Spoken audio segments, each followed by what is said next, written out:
কি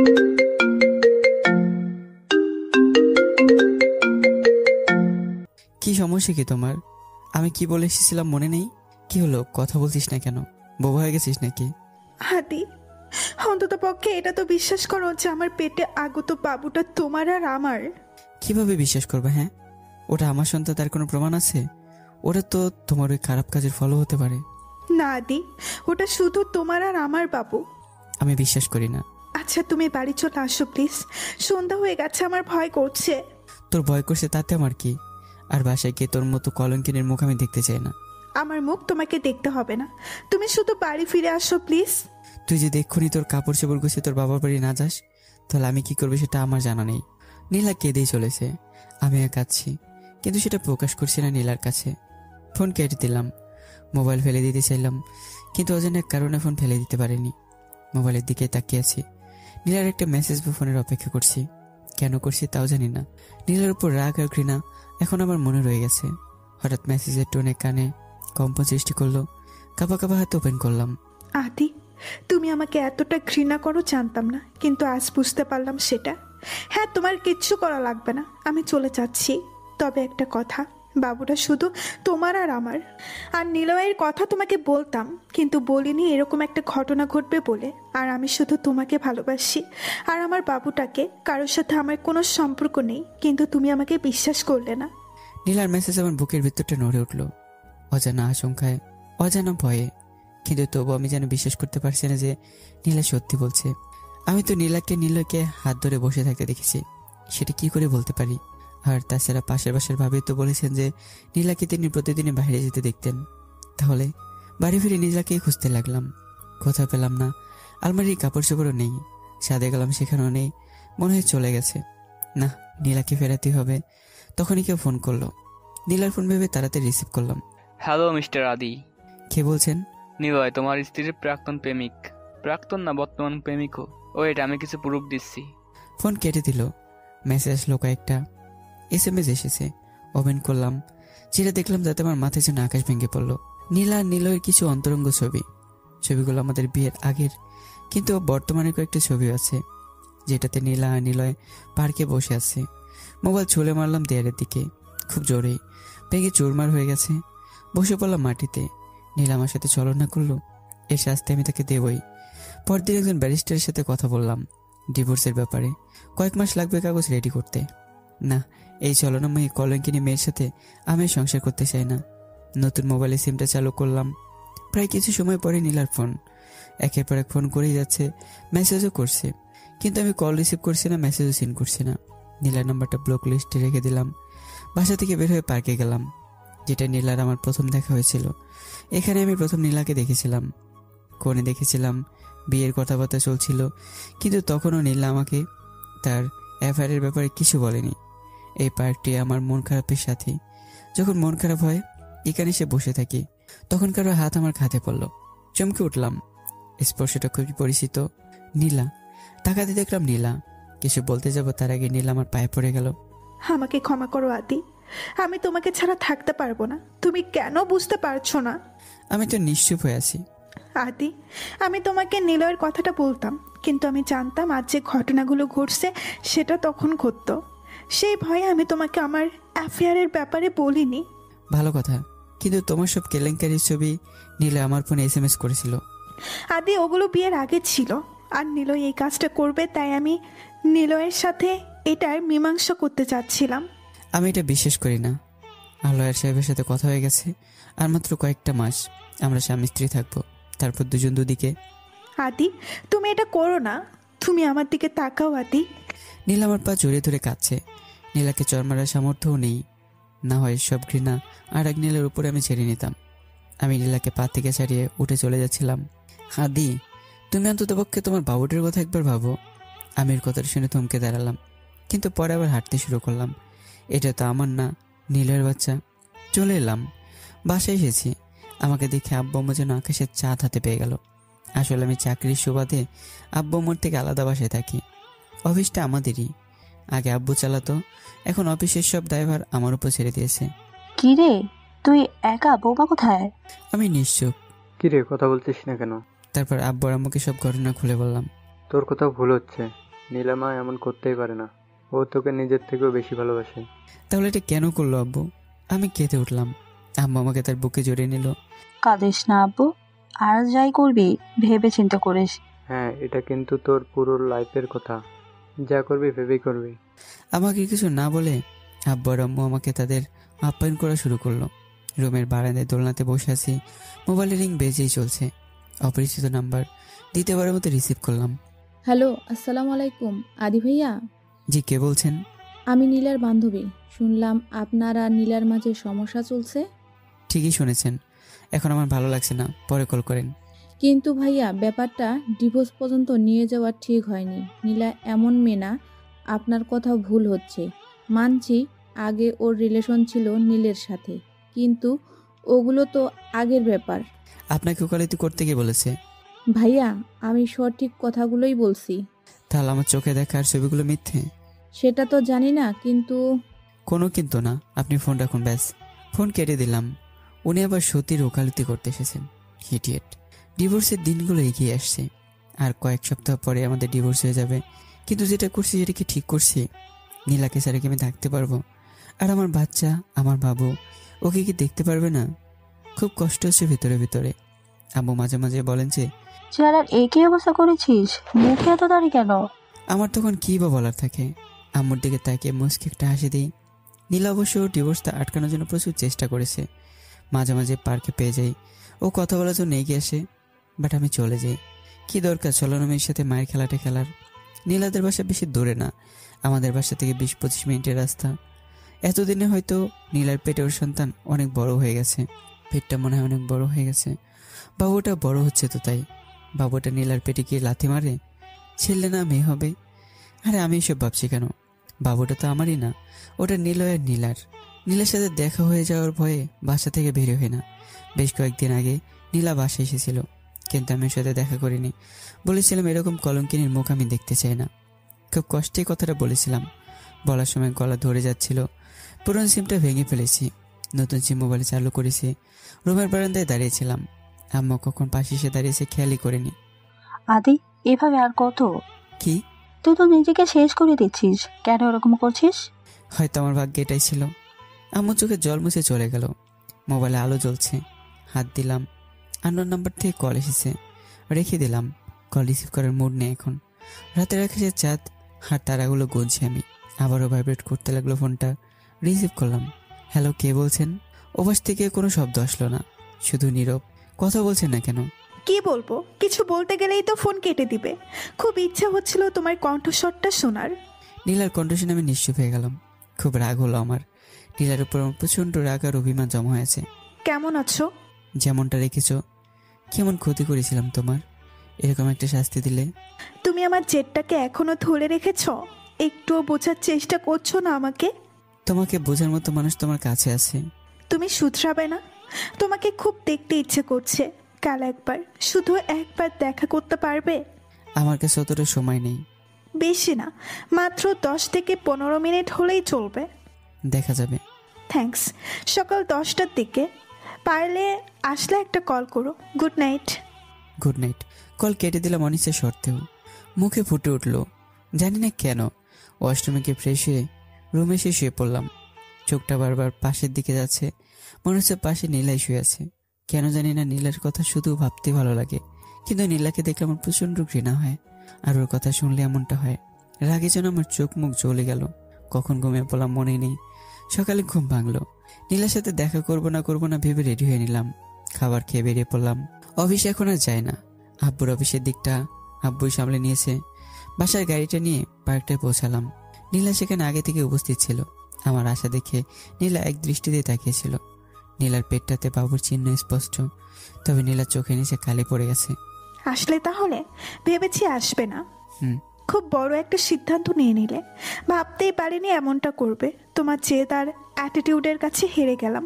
নীলা চোখ দিয়ে পানি টপ টপ করে পড়তে লাগলো। এমনি এমনি তো জেদ ধরে নি। খুব খারাপ একটা কাজ করেছো তুমি। জানি, কিন্তু সেটা বিয়ের আগে করেছিলাম। আর তুমি যে ছবিগুলো দেখিয়েছিলে সেগুলো ওই দিন তোলা হয়েছিল, যেদিন আমি নিলয়ের সাথে দেখা করতে চাচ্ছিলাম এর একটা বিহিত করতে। হ্যাঁ, ওই দিন তো তুমি গিয়েছিলে। আর ওইসব পোস্টে নষ্ট করেছিলে।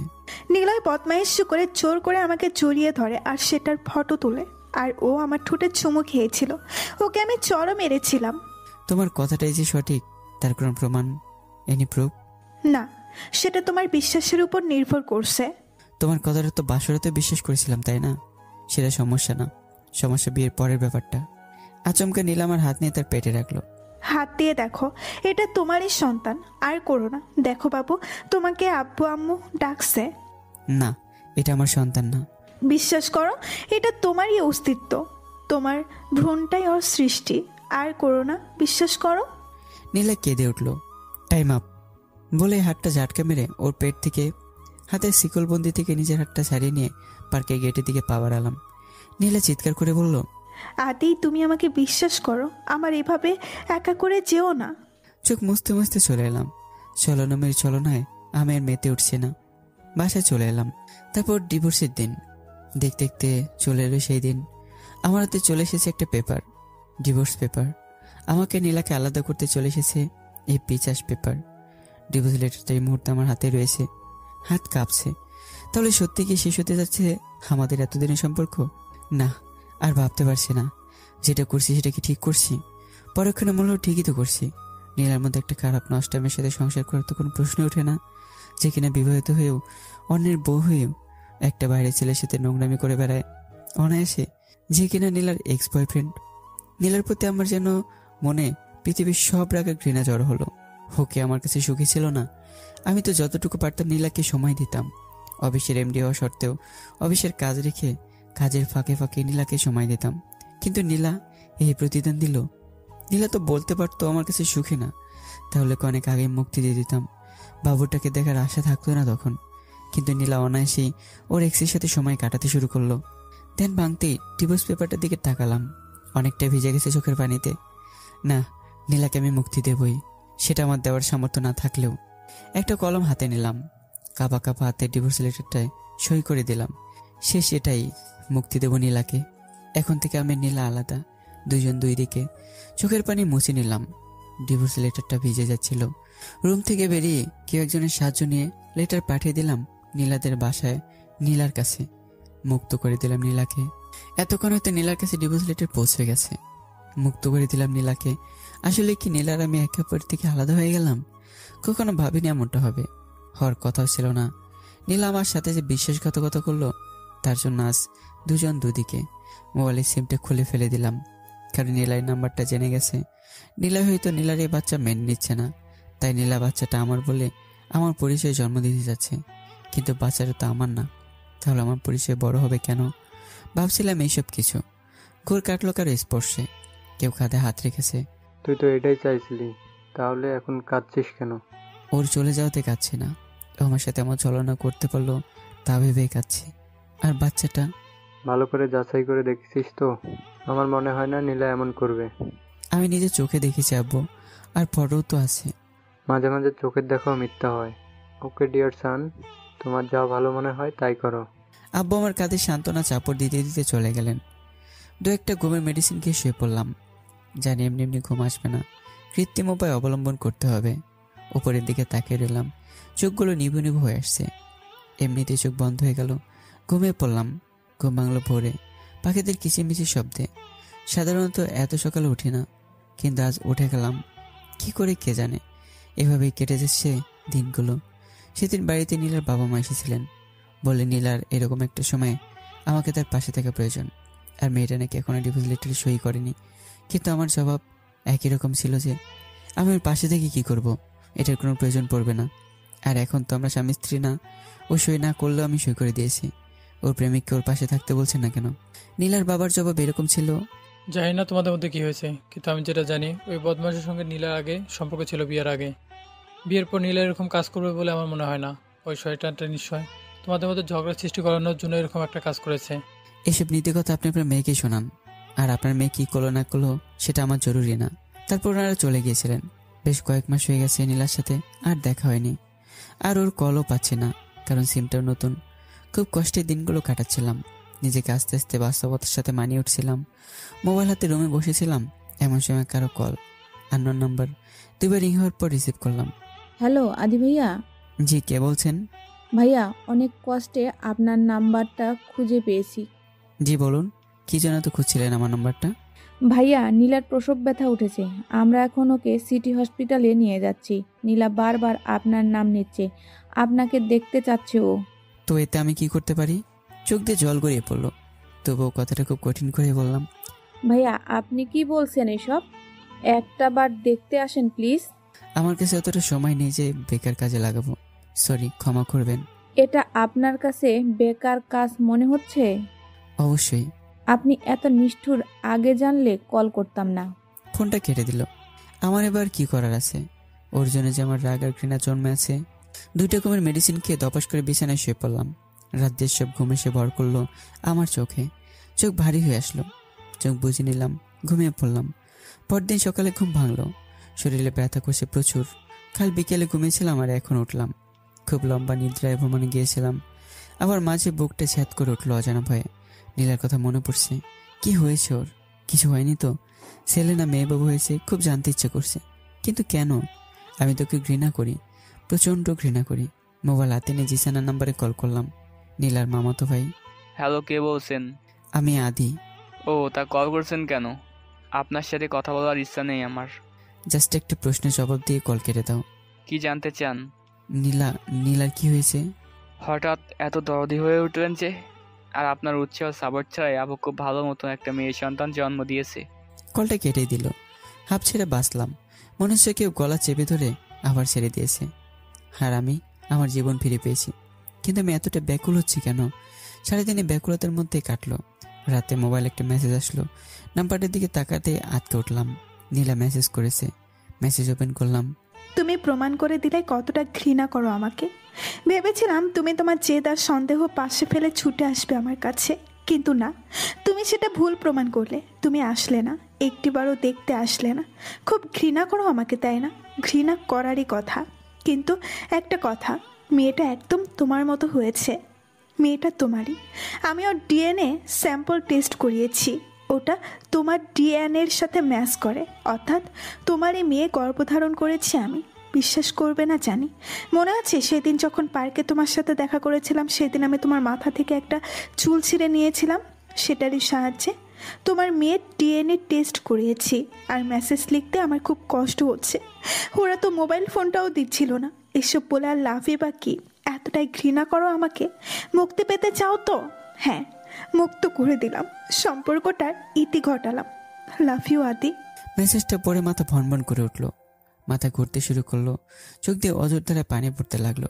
মনে হয় খুব বড় ভুল করে ফেলেছি, শুধরাতে হবে। হ্যাঁ, শুধরাতে হবে। ভাবনা ছেদ ঘটলো কারো ফোনে। ফোন হাতে নিয়ে রিসিভ করলাম। কংগ্রেস জানাবেন নাকি মিস্টার আদি? কে বলছেন? নীলয় তোমার স্ত্রীর না নীলা? এখন তো তোমার স্ত্রী না, অর্থাৎ নীলার প্রেমিক বলছি। কি জন্য ফোন করেছিস? কুল কুল মিস্টার আদি। বাই দ্য ওয়ে, কংগ্রেস জানাবেন না?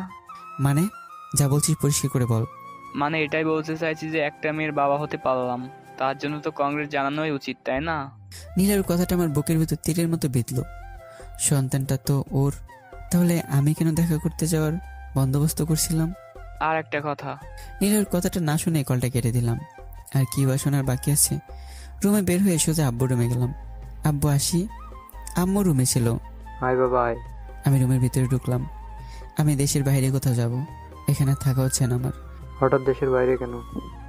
দেশেই থাকবা, বেটা মিলে আমাদের বিজনেসটা দেখাশোনা করব। আর কাল না হয় আমরা সবাই ঘুরতে যাব। না বাবা, আমার ভালো লাগছে না। তুমি সবকিছু রেডি করো, আমি কাল পরশুর মধ্যে চলে যেতে চাই। আব্বু আম্মুর দিকে তাকালো। ঘুরতে যাবে নাকি আব্বু? না, ওখানে গিয়ে থেকে যাব, আর কোনো বিদেশ কোম্পানিতে চাকরি খুঁজে নেব। চাকরি করার কি দরকার, এমনিই যা। না, এমনি এতদিন থাকতে পারবো না, চাকরি করব। তুমি সব ব্যবস্থা করো। আচ্ছা, কোথায় যাবি? তুমি ঠিক করে দাও। আচ্ছা দেখি, ব্যাংকক গেলে হবে না? বলে নিজের রুমে চলে আসলাম। এয়ারপোর্টে আছি, সাথে আব্বু আম্মু আর বন্ধুরা, যাদের কথা গল্পে উল্লেখ করিনি। সবাইকে বিদায় জানিয়ে চলে যাচ্ছিলাম। আব্বু আম্মু কাঁদতে কাঁদতে শেষ, আর বন্ধুরা একের পর এক জড়িয়ে ধরেছে। বিদায় জানিয়ে চলে এলাম। প্লেনে উঠলাম। নিজেদের উড়োজাহাজ এটা, আব্বুর অর্থাৎ আমাদের বিজনেসের উড়োজাহাজ এটা। বিদেশি ক্লায়েন্টের সাথে বিজনেস সম্পর্কিত কাজে ব্যবহার করে থাকেন আব্বু। ফাঁকা ফাঁকা, কেউই নেই। মাথা এলিয়ে দিলাম সিটে। পাড়ি দিচ্ছি নতুন জায়গায়। 1 বছর হয়ে গেছে প্রবাস জীবনের, যেদের কারণে 1 বছর খুব ভালোভাবে কাটিয়ে দিয়েছি। খুব মনে পড়েছে নিজ দেশের প্রতিটা মানুষের কথা, বেশি মনে পড়েছে নীলার কথা। নীলার বাচ্চাটা নিশ্চয়ই অনেক বড় হয়ে গেছে। নীলার মেয়ের জন্মের 2 দিন পর আমি ব্যাংকক এসেছিলাম, অর্থাৎ নীলার মেয়ের 1 বছর 2 দিন হয়ে গেছে। আজ দেশে ফেরার জন্য মনটা ব্যাকুল হয়ে উঠেছে। এখন আর আগের জেদটা নেই, নীলার প্রতি কোনো ঘৃণা নেই, শুধু আছে কিছুটা অভিমান। ভাবছি দেশে ফিরে নীলাকে ফিরে আনবো নিজের কাছে। কিন্তু নীলা কি এখন আর আমাকে ভালোবাসে? এখন না, নীলা তো আমাকে আগেও ভালোবাসতো না। ওর সব ভালোবাসা তো নীলের জন্য। দেশে ফেরার সব ব্যবস্থা করে ফেলেছি, কালই ফিরে যাব। সবকিছু গুছিয়ে নিলাম। অন্ধকার সূর্যকে ডেকে নিচ্ছে, রাত এসে উপস্থিত হচ্ছে। গ্লাস ভেদ করে আমার চোখে সেই দৃশ্য অবলোকন করছে। শুয়ে পড়লাম একটু তাড়াতাড়ি, কাল দেশে ফিরতে হবে হয়তো, তাই চোখ লেগে আসছে। চলে যাচ্ছি ঘুমের দেশে। ঘুম ভাঙলো সকালে, রাতে কিছু খাইনি, তাই পেটে ক্ষুধা লেগে আছে। গায়ে একটা শার্ট গলে বেরিয়ে পড়লাম রেস্টুরেন্টের দিকে। খাবার খেয়ে রুমে ফেললাম, সবকিছু সাথে করে নিয়ে বেরিয়ে পড়লাম ফ্লাইটের উদ্দেশ্যে। অনেক সমস্যা সমাধানের পর উঠে পড়লাম নিজ দেশে পৌঁছে দেওয়া যানবাহনে। দীর্ঘ 1 দিন 8 ঘন্টা পর দেশে ফিরলাম। প্লেন থেকে নেমে আসতে সজীব আমাকে জড়িয়ে ধরলো। এদেরকে কে বলে যে আমি দেশে ফিরছি? মনে হয় আব্বু বলেছে। একের পর এক মিজান, সাকিব, মাহিন, রাফি সবগুলো হারামি এসে জড়িয়ে ধরতে শুরু করলো। তোরে কি শুরু করলি এটা? তুই বুঝবি কি করে আমাদের আনন্দ? তুই তো হিংসুটে, আমাদের আনন্দ দেখতে পারিস না। ওকে ওকে, মাপ চাই। সবগুলোর সাথে কোলাকুলি দীর্ঘ সময় পার করে দেখা মিলল আব্বু আর আম্মুর। আব্বু এসে আমাকে জড়িয়ে ধরলো। এতটা নিষ্ঠুর তুই? আমাদের রেখে এত বছর অন্য জায়গায় থাকতে পারলি? এতটা বছর কয়ে, 1 বছরই তো মাত্র। আব্বুর সাথে কথা বলে আম্মুর দিকে এগিয়ে গেলাম, গিয়ে আম্মুকে জড়িয়ে ধরলাম। আম্মু হো হো করে কেঁদে উঠলো।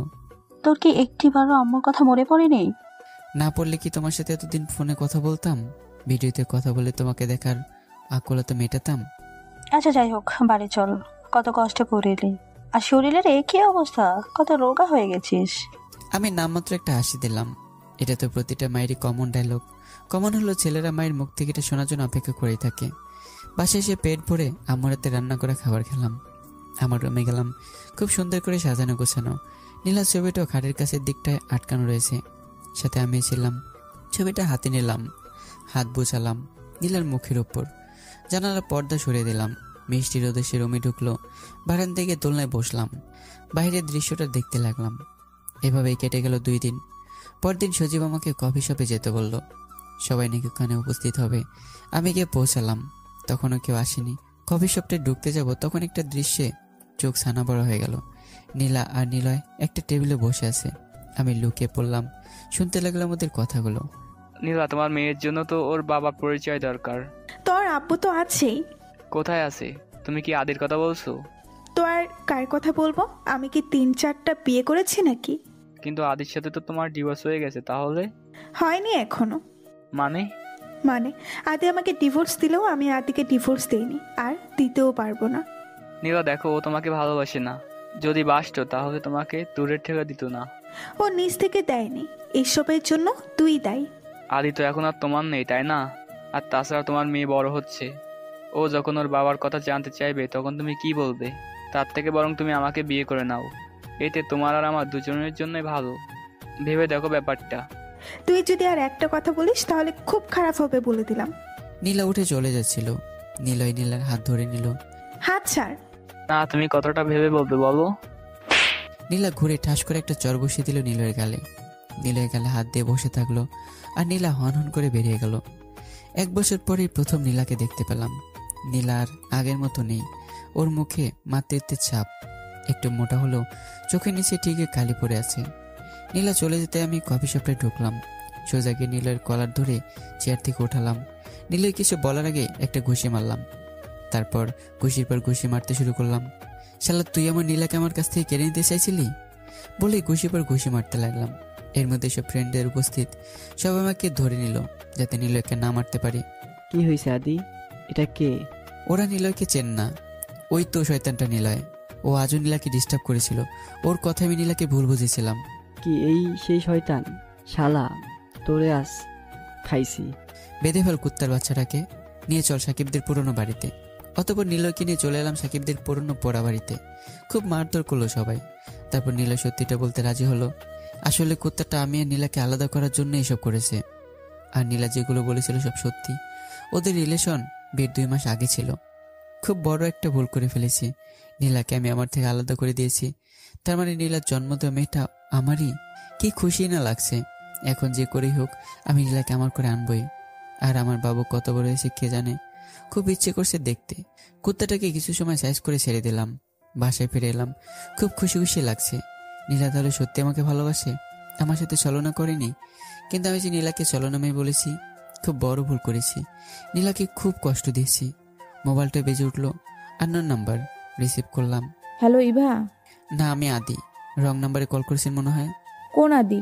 মানে আপনি কোন আদিকে চেনেন? হ্যাঁ, আমার বয়ফ্রেন্ড, হাজব্যান্ড ছিলেন। তুমি নীলার ফ্রেন্ড? আপনি আদি? হ্যাঁ। ওহ। তারপর কিছু সময় দুজনে নিশ্চুপ ছিলাম। সরি, অন্য কাউকে কল করতে যাচ্ছিলাম, আপনার ফোনে চলে গেল। না হয় আপনার ফোনে কখনো কল দিতাম না। আমাকে নিশ্চয়ই চিনবেন আপনি, রাশা। বাই দ্য ওয়ে, কল যখন চলে গেছে তখন দাওয়াতটা দিয়েই দেই। 22শে জুলাই আমার বিয়ের দাওয়াত রইল। কাল গায়ে হলুদ হবে, চাইলে আসতে পারেন। ও আচ্ছা। আর আশা, সরি সব ঘটনার জন্য। না, ঠিক আছে, আমার কাজ আছে, রাখলাম। মেয়েটা নিশ্চয়ই আমাকে খুব ঘৃণা করে। ওর বেস্ট বান্ধবীর সাথে আমি যা করেছি তাতে এটা আমার কাম্য। 1 বছর আগে নীলা যখন আমার মেয়েটা জন্ম দিতে হসপিটালে ছিল, তখন এই মেয়েটা আমাকে কল করেছিল। ফলস্বরূপ আমি ওকে করা কথা শুনিয়েছিলাম। কাল তো আমি অবশ্যই রাশার বিয়েতে যাব, কারণ সেখানে নীলা উপস্থিত থাকবে। পরদিন বিকেলের দিকে সন্ধ্যার কাছাকাছি সময় গিয়ে উপস্থিত হলাম রাশাদের বাসায়। ওদের বাসায় একবার গিয়েছিলাম, নীলাই নিয়ে গিয়েছিল। বাড়ির সব দেয়ালে লাইট জ্বলছিল রং বেরঙের। বড় উঠানে মানুষের আনাগোনা চলছিল। উঠোন পেরিয়ে সামনে যেতেই রাশার সঙ্গে দেখা। আমাকে দেখে কিছুটা অবাক হয়েছিল আর কিছুটা ঘৃণা চোখে তাকাচ্ছিল। প্রত্যুত্তরে আমি একটা হাসি দিলাম। আমার দিকে এগিয়ে এলো। আসুন। আমি রাশাকে ফলো করলাম। একটা রুমে নিয়ে বসালো। ওয়াশরুমটা কোন দিকে? রাশা আমাকে দ্বিতীয় তলে নিয়ে ওয়াশরুমটা দেখিয়ে দিয়ে চলে গেল।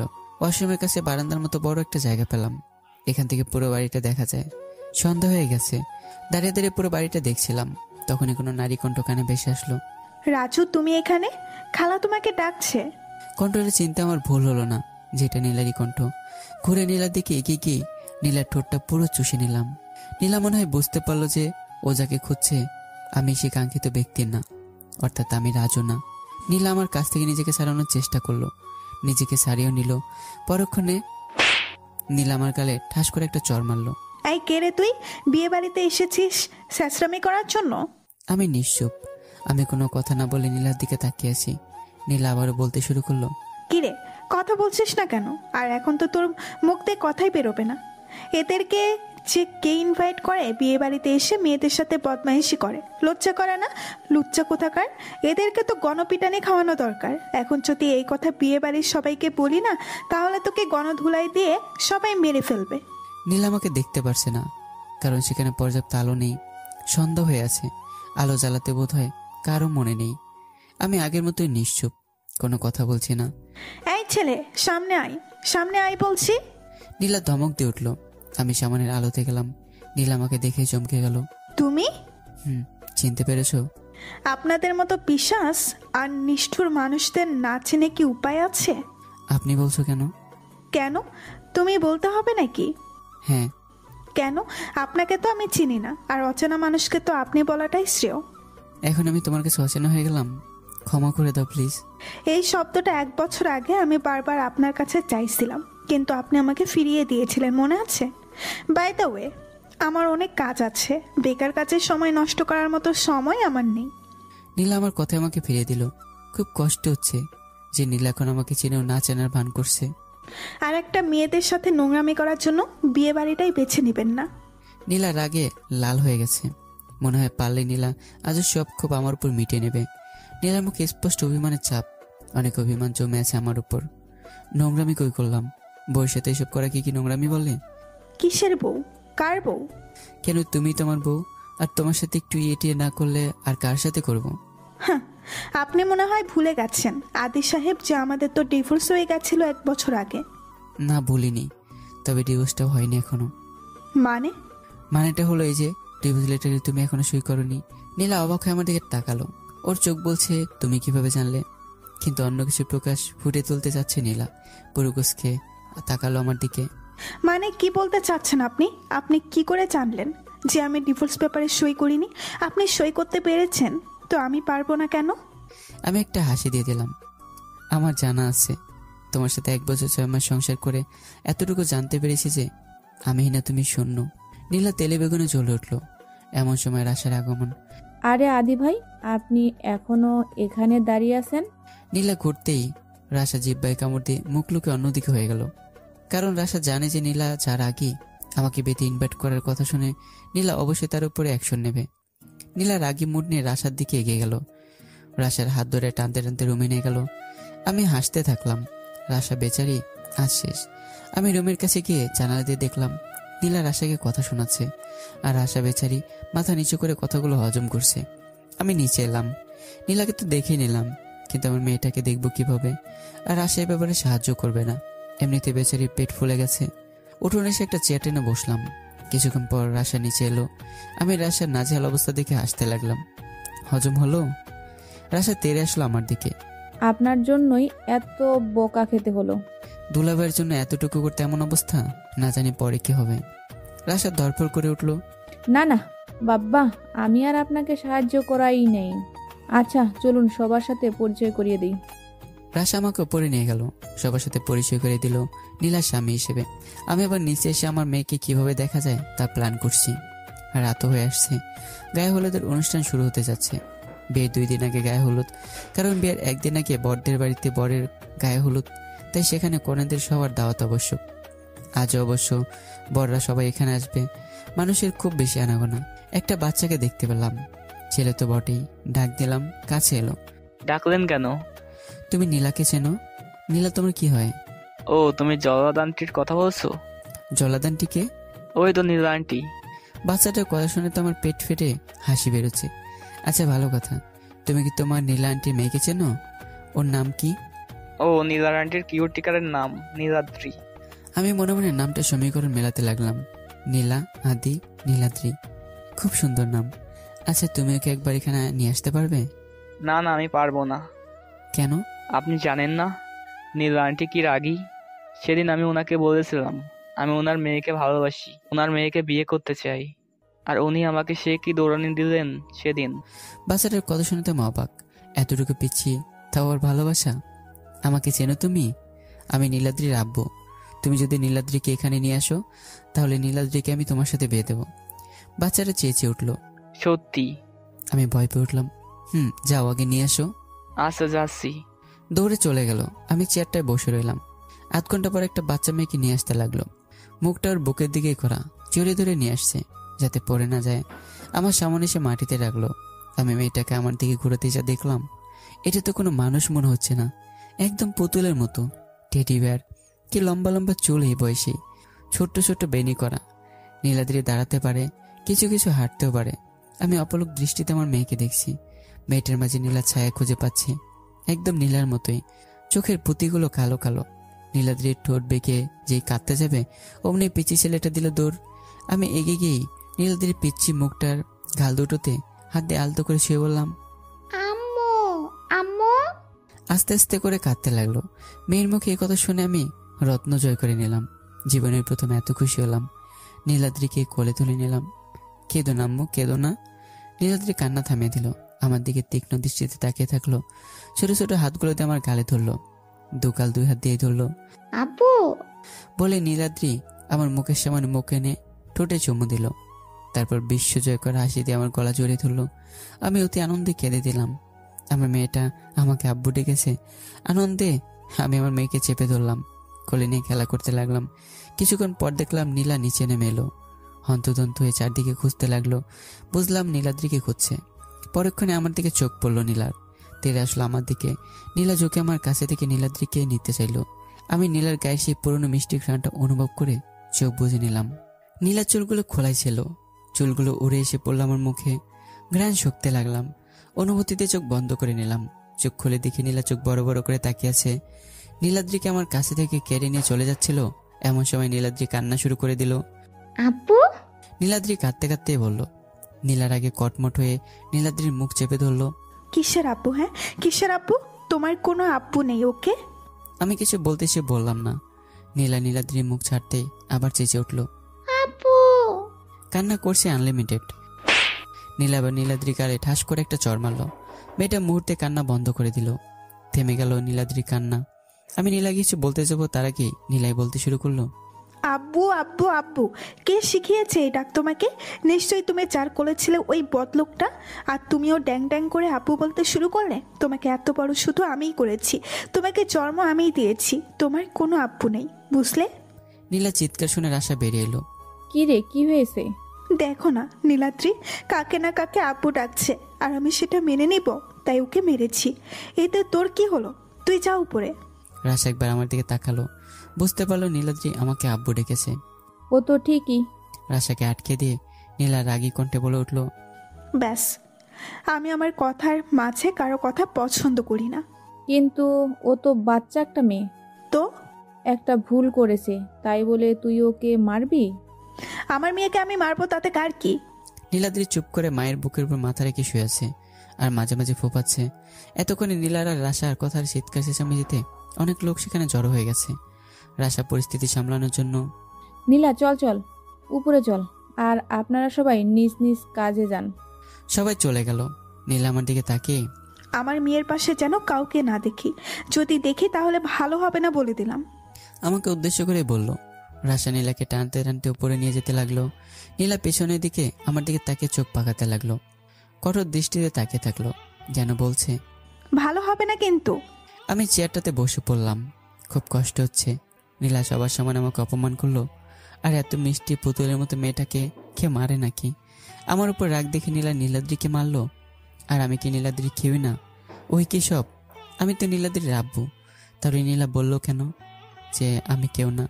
চোখ দিয়ে পানি পড়লো। এগুলো আমারই কর্মের ফল। আমি তো নীলাদ্রিকে আমার মেয়ে হিসেবে মানতে প্রথমে মানা করেছিলাম, এখন আর কি করার? বরপক্ষ এসে গেছে, গায়ে হলুদের অনুষ্ঠান শুরু হয়ে গেছে। নীলাকে দেখতে পারছি না। ও কিছুকে মারছিলাম কিন্তু কোথাও দেখছে না। হঠাৎ কেউ ধাক্কা মারলো। পিছনে তাকে দেখলাম নীলার বান্ধবী সামিনা। আমি ওর দিকে তাকিয়ে হাসলাম। উকি ঝুঁকি মেরে লাভ নেই দুলা ভাই, নীলা এখনো রেডি হয়নি। ও, তা আমাকে কেমন লাগছে বললেন না তো? ভালোই, খুব সুন্দর লাগছে। ওহ, থ্যাংক ইউ। আর আপনাকে যা হ্যান্ডসাম লাগছে না। ও, থ্যাংক ইউ। আচ্ছা ভাই। সামিনা, জি বলুন। আমাকে একটু সাহায্য করতে পারবে তোমরা সবাই? কি সাহায্য? তারপর সামিনাকে আমার সব প্ল্যানের কথা বললাম। নীলা যদি জানতে পারে তাহলে আমরা শেষ। এতটুকু সাহায্য করতে পারবে না দুলাভাইকে? ওকে সুইট। বলে সামিনা আমার গাল টেনে দিল। আচ্ছা, সামনের দিকে তাকান তো। সামনের দিকে তাকাতে আমি ক্রাশ। নীলা লম্বা একটা লেহেঙ্গা পরে আছে, আর হালকা মেকআপে নীলাকে পরীর মতো লাগছে। কোলে নীলাদ্রি আছে। নীলাদ্রিকে ছোট পরী লাগছে। নীলাদ্রি আমাকে দেখে একটা ফাঁকা দাঁতের হাসি দিল। আমার কোলে আসার জন্য হাত বাড়ালো দূর থেকে। ও যেন এতক্ষণ আমাকেই খুঁজছিল। আমি ওকে আম্মুর কোলে থাকতে ইশারা করলাম। নীলাদ্রি চুপ করে নীলার কোলে বসে রইল। গায়ে হলুদের অনুষ্ঠানে ছাদে করা হয়েছে। নীলা চোখে আমার চোখ পড়তেই নীলার মুখে কাঠিনা ভাব দেখা দিল। আমি হাত দিয়ে ইশারা করে বোঝালাম কেমন লাগছে। নীলা মুখ ঘুরিয়ে নিল। হলুদ এভাবেই হয়ে গেল। এখন রাতে শোয়ার ব্যবস্থা করা হচ্ছে। রাশ আমাকে বাড়ি ফিরে যেতে মানা করছে। একেবারে বিয়ে খেয়ে তারপর যেতে হবে। আমি তো এরকম একটা লাকি চান্স খুঁজছিলাম। আমি নীলার রুমটা খুঁজছিলাম, পেয়ে গেলাম। নীলা রুমে নেই, মনে হয় ওয়াশরুমে। আর আমার ছোট্ট পরীটা বিছানায় ঘুমিয়ে আছে, ঘুমপড়ির মতো। রুমে ঢুকে পড়লাম। বিছানায় গিয়ে নীলাদ্রির পাশে শুয়ে পড়লাম। নীলাদ্রির নাক টানতে লাগলাম। ঘুমের মধ্যে পাপ্পি দিলাম মেয়েটার ছোট্ট গাল দুটিতে। নীলা ওয়াশরুম থেকে বেরিয়ে এলো, চোখ মুছতে লাগলো। নীলা শোয়ার ড্রেস নাইটি পরেছিল, নাইটি হাঁটুর নিচ পর্যন্ত। আমাকে দেখে নীলা চিৎকার দিয়ে উঠলো। আমি দৌড়ে গিয়ে মুখ চেপে ধরলাম। আরে আরে কি করছো? কি শুনে ফেলবে তো, আর নীলাদ্রিও জেগে যাবে। নীলার আগে কটমট করে ফিসফিস করে বলল, তুমি মানে আপনি এখানে কেন? বউকে থুকু মেয়েটাকে দেখার জন্য এলাম। বের হন এক্ষুনি, বের হন বলছি। আর এত তারা কিসে? যাবই তো, আমার মেয়েটার সাথে খেলে তারপর যাব। কে আপনার মেয়ে? নীলাদ্রি শুধু আমার মেয়ে, আর কারো না। আচ্ছা ভালো কথা, আমার মেয়ে না, তোমার মেয়েকে দেখতে এলাম। এখন চুপচাপ শুয়ে পড়ো। আমি নীলার কাছ থেকে সরে নীলাদ্রির পাশে এসে শুয়ে পড়লাম। নীলা চুলে বেনি বাঁধছিল। আমি নীলার নিচ থেকে উপর পর্যন্ত, আবার উপর থেকে নিচ পর্যন্ত তাকাচ্ছিলাম। নীলা সেটা দেখে চোখ বড় বড় করে বলল, এই এই আপনি এইভাবে তাকিয়ে আছেন কেন? আমি কিছু না বলে নীলার খোলা পায়ের দিকে তাকিয়ে রইলাম। নীলা অস্বস্তিতে পড়ে গেল, নাইটি নিচের দিকে টানতে লাগলো। এই ভালো হচ্ছে না কিন্তু, আমি কিন্তু চিৎকার দিব। আমি তাকিয়ে থাকলাম। আমি বিছানা থেকে উঠে নীলার দিকে এগিয়ে গেলাম। নীলার কাছে যেতেই নীলা আমাকে ধাক্কা দিল। ধাক্কাটা একটু জোরেই দিল, যার ফলে আমি খাটের কাছে গিয়ে পড়লাম। উপর হয়ে পড়ে রইলাম। নীলা ভয় পেয়ে গেল, চোখে পানি আসবে আসবে ভাব, দৌড়ে আমার কাছে এলো। আদি, আদি! আস্তে আস্তে করে আমাকে ডাকতে লাগলো। আমি তো নিশ্চুপ। নীলা আবারও ভয় পেয়ে গেল, আমার বুকে মাথা ঠেকালো। তারপর মুখ আমার নাকের কাছে নিয়ে আসতে আমি নীলার গালে চুমুকে দিলাম। নীলা হা করে আছে। মুখটা অগ্নিরূপ ধারণ করার আগেই উঠে দিলাম দৌড়। একেবারে রুমে গিয়ে থামলাম। যাক, এবার ঘুম আসবে। কখন ঘুমালাম মনে নেই। সকালে ঘুম ভাঙলো, দরজায় কেউ ধাক্কাচ্ছে। গিয়ে দরজা খুললাম। যা দেখলাম, নীলা দাঁড়িয়ে হাতে চায়ের কাপ নিয়ে আর সকালে নাস্তা নিয়ে আছে। আমাকে দেখে নীলার মুখটা রাগে লাল হয়ে গেল। চলে যাবে আমি পিছন থেকে আঁচল টেনে ধরলাম। আরে সকালে নাস্তা তো দিয়ে যাও। নীলা ঘুরে দাঁড়ালো। কি করবে ভেবেই রুমে ঢুকলো। নাস্তা রেখে চলে যাচ্ছিল। খুব সুন্দর লাগছে তোমাকে, মনে হচ্ছে নতুন বিয়ে হয়েছে আমাদের। নীলার আগে চুল টানতে টানতে বলল, ফাজিল খবিস, তোকে আমি দেখে নিব। চলে গেল। যা বাবা, এত রাগ করার কি আছে।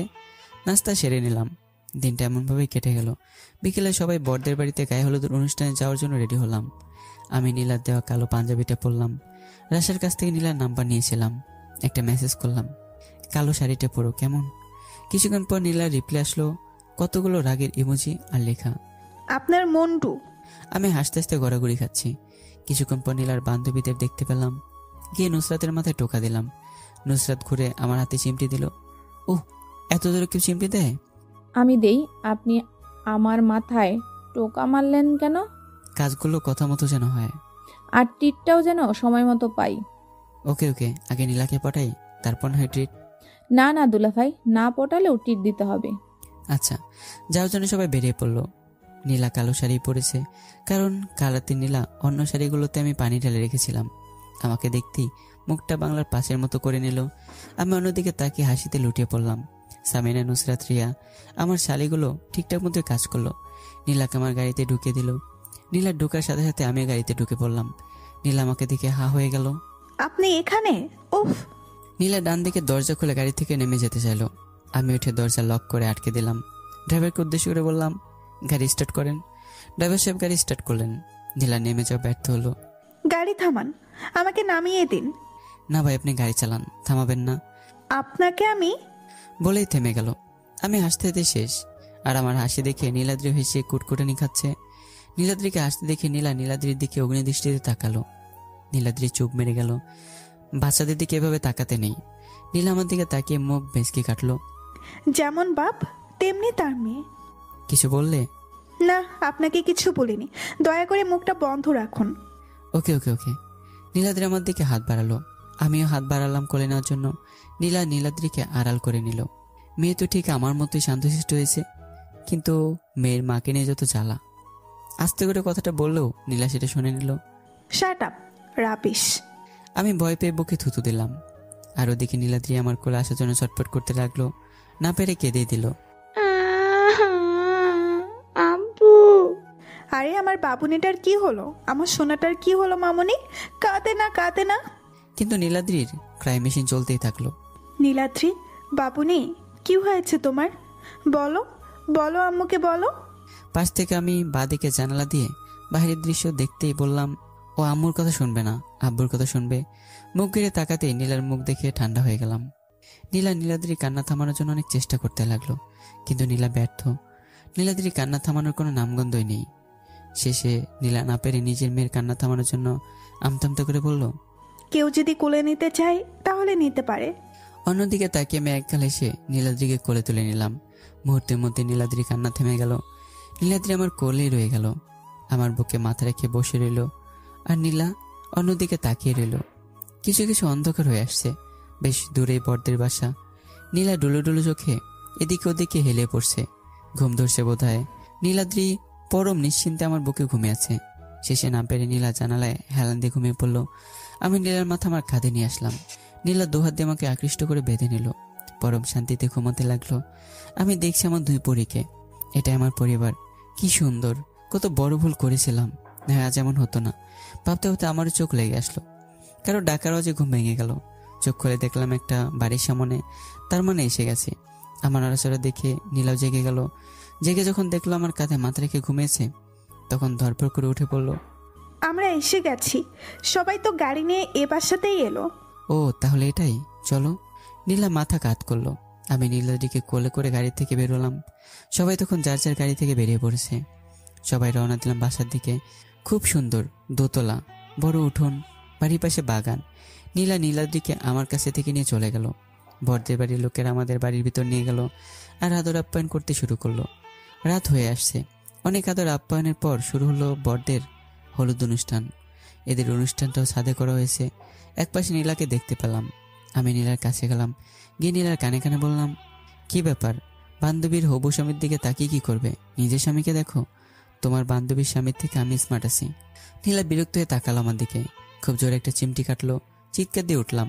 অনেক লোকজনের শব্দে আমার চিৎকার শোনা গেল না। নীল স্থান ত্যাগ করলো আস্তে আস্তে। এভাবে শেষ হলো হলুদ অনুষ্ঠান। এর মধ্যে প্রচণ্ড বৃষ্টি শুরু হলো, সাথে প্রচণ্ড ঝড়। রাত অনেক হয়ে গেছিল তখন। আমাদেরকে ওখানে থাকতে হবে বৃষ্টি থামার আগ পর্যন্ত। সবাইকে রুমে দেওয়া হলো।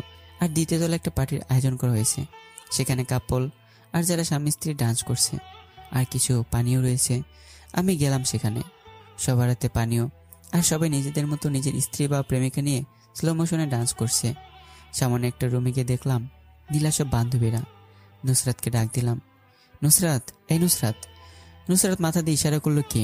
আমি ওকে এদিকে আসতে ইশারা করলাম। রুম থেকে বেরিয়ে এলো। তোমাদের ট্রিট চাই তো? অবশ্যই। ওকে, একটা হেল্প করো প্লিজ। বলুন।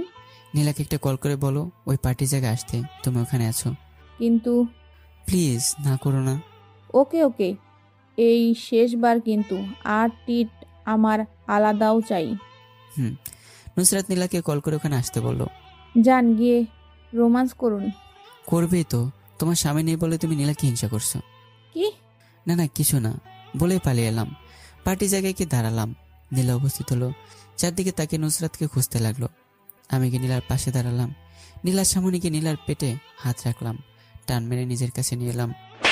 মুহূর্তের মধ্যে নীলা আমাকে সরিয়ে দিয়ে ঠাস করে একটা চড় মারলো। আমি অবাক হয়ে তাকিয়েছি নীলার দিকে। পার্টিতে এর সব কপতি অবাক হয়ে দৃশ্যটা দেখছে। ফাজলামি করেন আমার সাথে? আমার পেটে হাত দিয়েছেন কেন? আমি এখন অবাকই আছি। নীলে এতটা খারাপ বিহেভ করতে পারে আমি ভাবিনি। সবার সমান অপমান করছে। আমি নিশ্চুপ। নুসরাতকে দিয়ে ফোন করিয়ে আমাকে এখানে নিয়ে এসেছেন এসব বদমাইশি করার জন্য? সবাই তখন ভিড় জমিয়ে ফেলেছে। কেউ কেউ আমার দিকে তেড়ে আসছে। অবস্থা বেগতিক দেখে কোনের বাড়ির লোকজন এসে সবার পিছু সরিয়ে দিলেন। সরি সবার ডিস্টার্ব হচ্ছে, আপনারা চাল দিয়ে যান। চিৎকার চেঁচামেচি শুনে নীলার বান্ধবীরা উপস্থিত হলো। ঘটনা বুঝে তারা নীলাকে টানতে লাগলো। নীলা, কি করছিস এসব? এখানে কত লোক দেখছিস, তুই দুলা ভাইয়ের সঙ্গে এমন ব্যবহার করছিস কেন? মাফ করে দে না। বরদের বাসায় কয়েকজন মুরব্বী এসে জানতে চাইলেন, কি হয়েছে? না, আসলে মেয়ে রাগ করে তার জামাইকে চর মেরেছে, আর স্বামী কেউ আছে না বলছে, হালকা কিসকারজিং আর কি। ও, আর এসব একটু একটু হবেই, এসব বেশিক্ষণ থাকবে না। নীলার বান্ধবী নীলাকে নিয়ে রুমে চলে গেল। আমি দাঁড়িয়ে আছি। নীলা এরকম করবে ভাবিনি। কয়েকজন আমাকে নিয়ে ওখান থেকে চলে আসলো। আমি ছাদে গেলাম, সিগারেট ধরে খেতে লাগলাম। না, নীলাকে জ্বালাবো না। সিদ্ধান্ত নিলাম বাড়ি চলে যাব। বরদের বাড়ি থেকে গাড়ি নিয়ে বেরিয়ে পড়লাম। অনেক রাত, খোলা রাস্তা, খুব স্পিডে গাড়ি চালাতে লাগলাম। আর নীলার চর মারার কথাটা ভাবতে লাগলাম। হঠাৎ কিছু একটার সাথে ধাক্কা খেলাম। খুব গুরুতর আহত হলাম। জ্ঞান হারিয়ে ফেললাম। জ্ঞান ফিরে দেখলাম নীলা আমার মাথার কাছে মাথা রেখে শুয়ে আছে। নড়াচড়া করতে পারছে না। মুখের উপর অক্সিজেন বসানো, পা উপরের দিকে লটকানো, মাথায় ব্যান্ডেজ, হাতে ব্যান্ডেজ, সাথে স্যালাইনও চলছে। আমার নড়াচড়া পেয়ে নীলা জেগে উঠলো। তো তুমি ঠিক আছো তো আদি?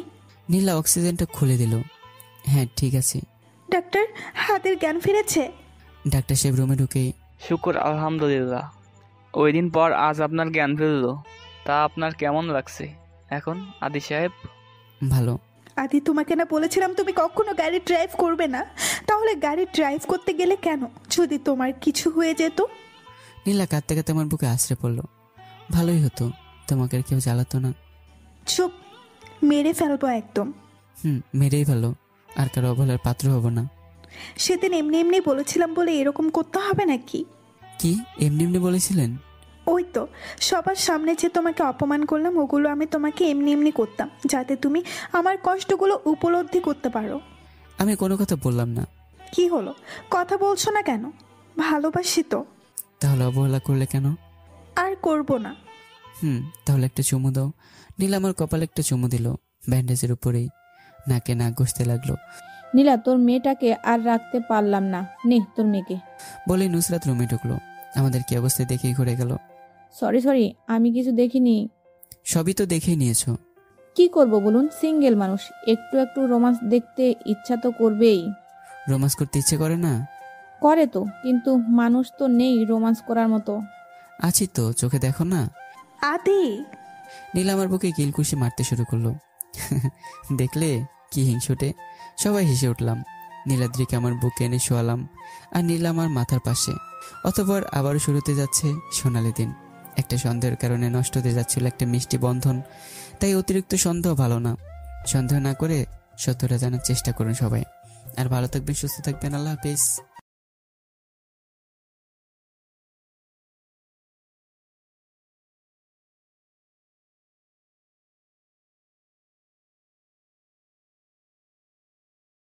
কি সমস্যা কি তোমার? আমি কি বলে এসেছিলাম মনে নেই? কি হলো, কথা বলছিস না কেন? বোবা হয়ে গেছিস নাকি? আদি, অন্তত পক্ষে এটা তো বিশ্বাস করো যে আমার পেটে আগত বাবুটা তোমার আর আমার। কিভাবে বিশ্বাস করবে? হ্যাঁ, ওটা আমার সন্তান, তার কোনো প্রমাণ আছে? ওটা তো তোমার ওই খারাপ কাজের ফলও হতে পারে। না আদি, ওটা শুধু তোমার আর আমার বাবু। আমি বিশ্বাস করি না। আচ্ছা তুমি বাড়ি চলে আসো প্লিজ, সন্ধ্যা হয়ে গেছে, আমার ভয় করছে। তোর ভয় করছে তাতে আমার কি? আর বাসায় গিয়ে তোর মতো কলঙ্কিনের মুখ আমি দেখতে চাই না। আমার মুখ তোমাকে দেখতে হবে না, তুমি শুধু বাড়ি ফিরে আসো প্লিজ। তুই যদি এক্ষুনি তোর কাপড় চোপড় গুছিয়ে তোর বাবার বাড়ি না যাস, তাহলে আমি কি করবো সেটা আমার জানা নেই। নীলা কেঁদেই চলেছে। আমি কাঁদছি, কিন্তু সেটা প্রকাশ করছি না নীলার কাছে। ফোন কেটে দিলাম। মোবাইল ফেলে দিতে চাইলাম, কিন্তু অজানা এক কারণে ফোন ফেলে দিতে পারিনি। মোবাইলের দিকে তাকিয়ে আছি। নীলার একটা মেসেজ বা ফোনের অপেক্ষা করছি। কেন করছি তাও জানি না। নীলার উপর রাগ আর ঘৃণা এখন আমার মনে রয়ে গেছে। হঠাৎ মেসেজের টোনে কানে কম্পন সৃষ্টি করলো। কাঁপা কাঁপা হাতে ওপেন করলাম। আদি, তুমি আমাকে এতটা ঘৃণা করো জানতাম না, কিন্তু আজ বুঝতে পারলাম সেটা। হ্যাঁ, তোমার কিচ্ছু করা লাগবে না, আমি চলে যাচ্ছি। তবে একটা কথা, বাবুটা শুধু তোমার আর আমার। আর নীলয়ের কথা তোমাকে বলতাম, কিন্তু বলিনি এরকম একটা ঘটনা ঘটবে বলে। আর আমি শুধু তোমাকে ভালোবাসি, আর আমার বাবুটাকে। কারোর সাথে আমার কোনো সম্পর্ক নেই, কিন্তু তুমি আমাকে বিশ্বাস করলে না। নীলার মেসেজ আমার বুকের ভেতরটা নড়ে উঠলো, অজানা আশঙ্কায়, অজানা ভয়ে। কিন্তু তবু আমি যেন বিশ্বাস করতে পারছি না যে নীলা সত্যি বলছে। আমি তো নীলয়কে হাত ধরে বসে থাকতে দেখেছি, সেটা কি করে বলতে পারি? আর তাছাড়া পাশের বাসার ভাবি তো বলেছেন যে নীলাকে তিনি প্রতিদিনই বাইরে যেতে দেখতেন। তাহলে বাড়ি ফিরে নীলাকে খুঁজতে লাগলাম, কোথাও পেলাম না। আলমারির কাপড় চোপড়ও নেই, ছাদে গেলাম সেখানেও নেই। মনে হয় চলে গেছে। না, নীলাকে ফেরাতে হবে। তখনই কেউ ফোন করলো। নীলার ফোন ভেবে তাড়াতাড়ি রিসিভ করলাম। হ্যালো মিস্টার আদি। কে বলছেন? নিলয়, তোমার স্ত্রীর প্রাক্তন প্রেমিক। প্রাক্তন না, বর্তমান প্রেমিকও।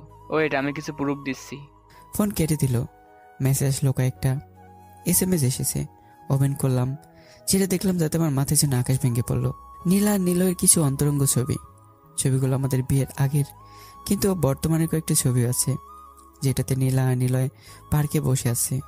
মোবাইল ছুঁড়ে মারলাম দেয়ালের দিকে, খুব জোরেই। ভেঙে চুরমার হয়ে গেছে। বসে পড়লাম মাটিতে। নীলা আমার সাথে ছলনা করলো, এর শাস্তি আমি তাকে দেবই।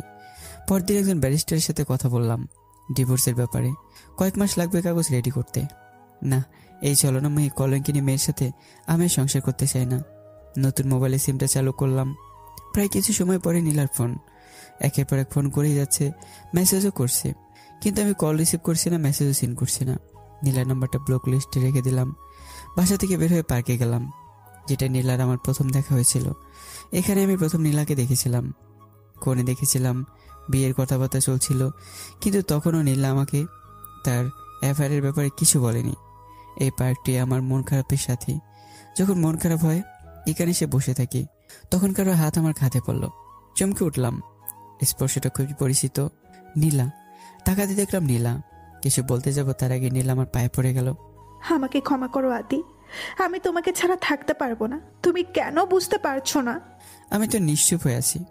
আদি, আমি তোমাকে নিলয়ের কথাটা বলতাম, কিন্তু আমি জানতাম আজ যে ঘটনাগুলো ঘটছে সেটা তখন ঘটতো। সেই ভয়ে আমি তোমাকে আমার অ্যাফেয়ারের ব্যাপারে বলিনি। ভালো কথা, কিন্তু তোমার সব কেলেঙ্কারির ছবি নিলয় আমার ফোনে SMS করেছিল। আদি, ওগুলো বিয়ের আগে ছিল।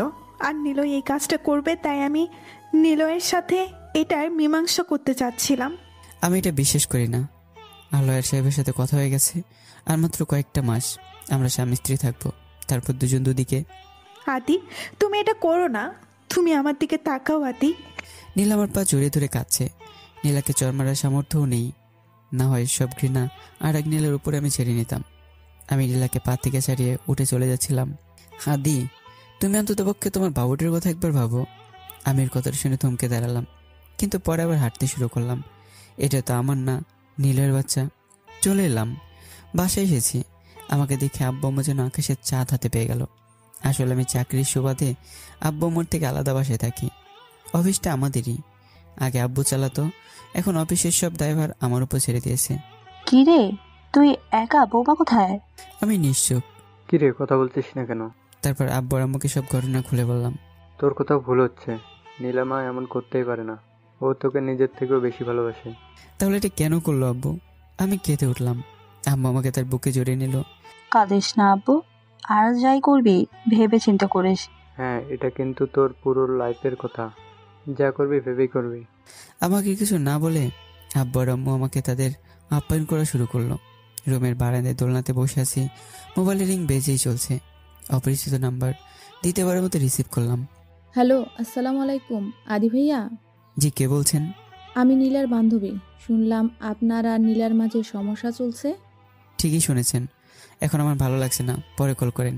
কিন্তু ভাইয়া, ব্যাপারটা ডিভোর্স পর্যন্ত নিয়ে যাওয়া ঠিক হয়নি। নীলা এমন মেয়ে না, আপনার কথা ভুল হচ্ছে। মানছি আগে ওর রিলেশন ছিল নীলের সাথে, কিন্তু ওগুলো তো আগের ব্যাপার। আপনাকে ওকালতি করতে গিয়ে বলেছে? ভাইয়া, আমি সঠিক কথাগুলোই বলছি। তাহলে আমার চোখে দেখার ছবিগুলো মিথ্যে? সেটা তো জানি না, কিন্তু কোনো কিন্তু না, আপনি ফোন রাখুন ব্যাস। ফোন কেটে দিলাম। উনি আবার সতীর ওকালতি করতে এসেছেন। হিডিয়েট। ডিভোর্সের দিনগুলো এগিয়ে আসছে, আর কয়েক সপ্তাহ পরে আমাদের ডিভোর্স হয়ে যাবে। কিন্তু যেটা করছি সেটা কি ঠিক করছি? নীলাকে ছাড়া কি আমি থাকতে পারবো? আর আমার বাচ্চা, আমার বাবু, ওকে কি দেখতে পারবে না? খুব কষ্ট হচ্ছে ভিতরে ভিতরে।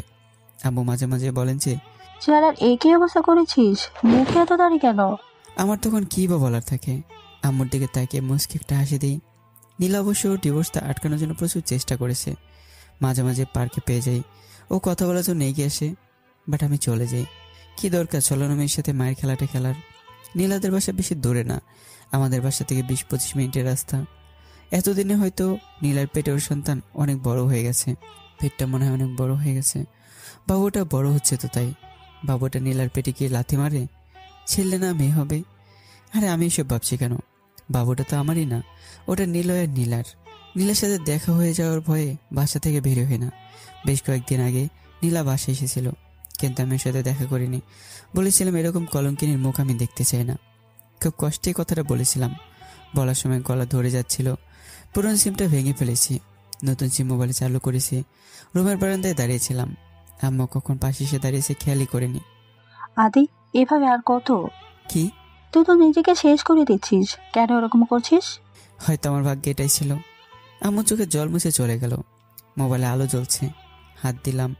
আননোন নাম্বার থেকে কল এসেছে, রেখে দিলাম। কল রিসিভ করার মুড নেই এখন। রাতের আকাশের চাঁদ আর তারাগুলো গুনছি আমি। আবারও ভাইব্রেট করতে লাগলো ফোনটা। রিসিভ করলাম। হ্যালো, কে বলছেন? ওপাশ থেকে কোনো শব্দ আসলো না, শুধু নীরব। কথা বলছেন না কেন?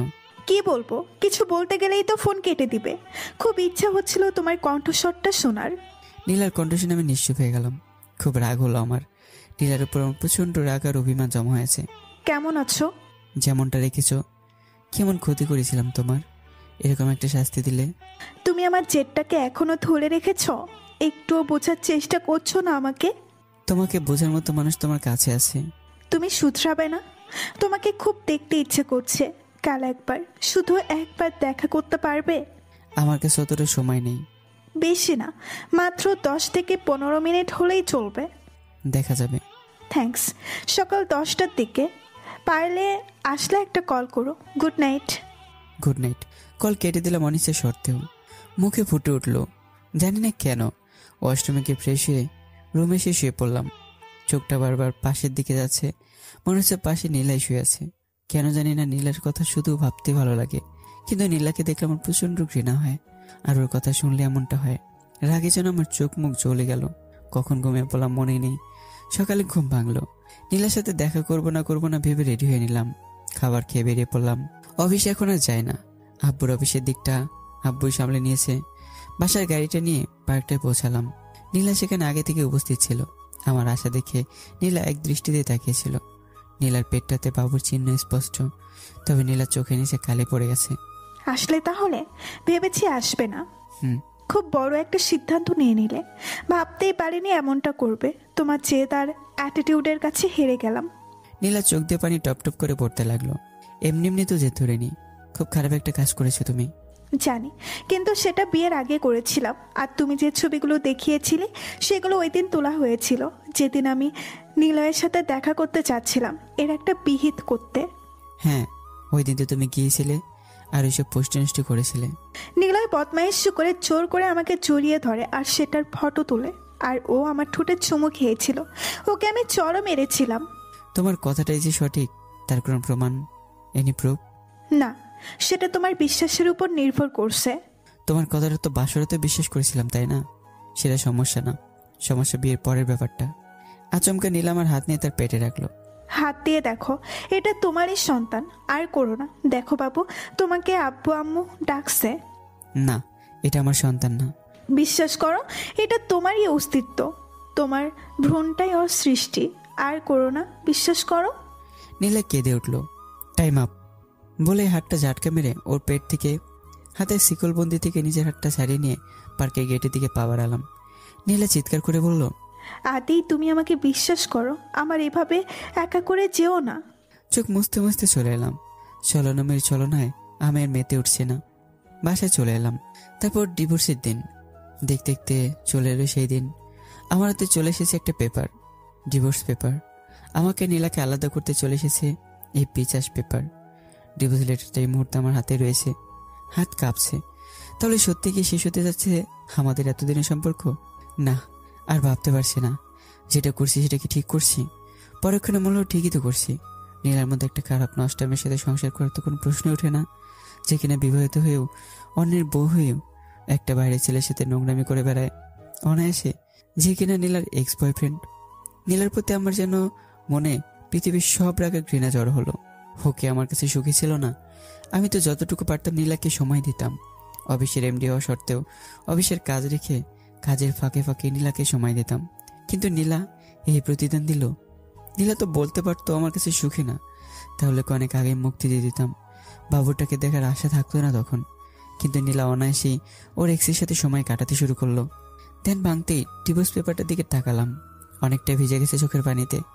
না, নীলাকে আমি মুক্তি দেবই, সেটা আমার দেওয়ার সামর্থ্য না থাকলেও। একটা কলম হাতে নিলাম। কাঁপা কাঁপা হাতে ডিভোর্স লেটারটায় সই করে দিলাম। শেষ এটাই, মুক্তি দেব নীলাকে। এখন থেকে আমি নীলা আলাদা, দুইজন দুই দিকে। চোখের পানি মুছে নিলাম। ডিভোর্স লেটারটা ভিজে যাচ্ছিল। রুম থেকে বেরিয়ে কেউ একজনের সাহায্য নিয়ে লেটার পাঠিয়ে দিলাম নীলাদের বাসায়, নীলার কাছে। মুক্ত করে দিলাম নীলাকে। এতক্ষণ হয়তো নীলার কাছে ডিভোর্স লেটার পৌঁছে গেছে। মুক্ত করে দিলাম নীলাকে।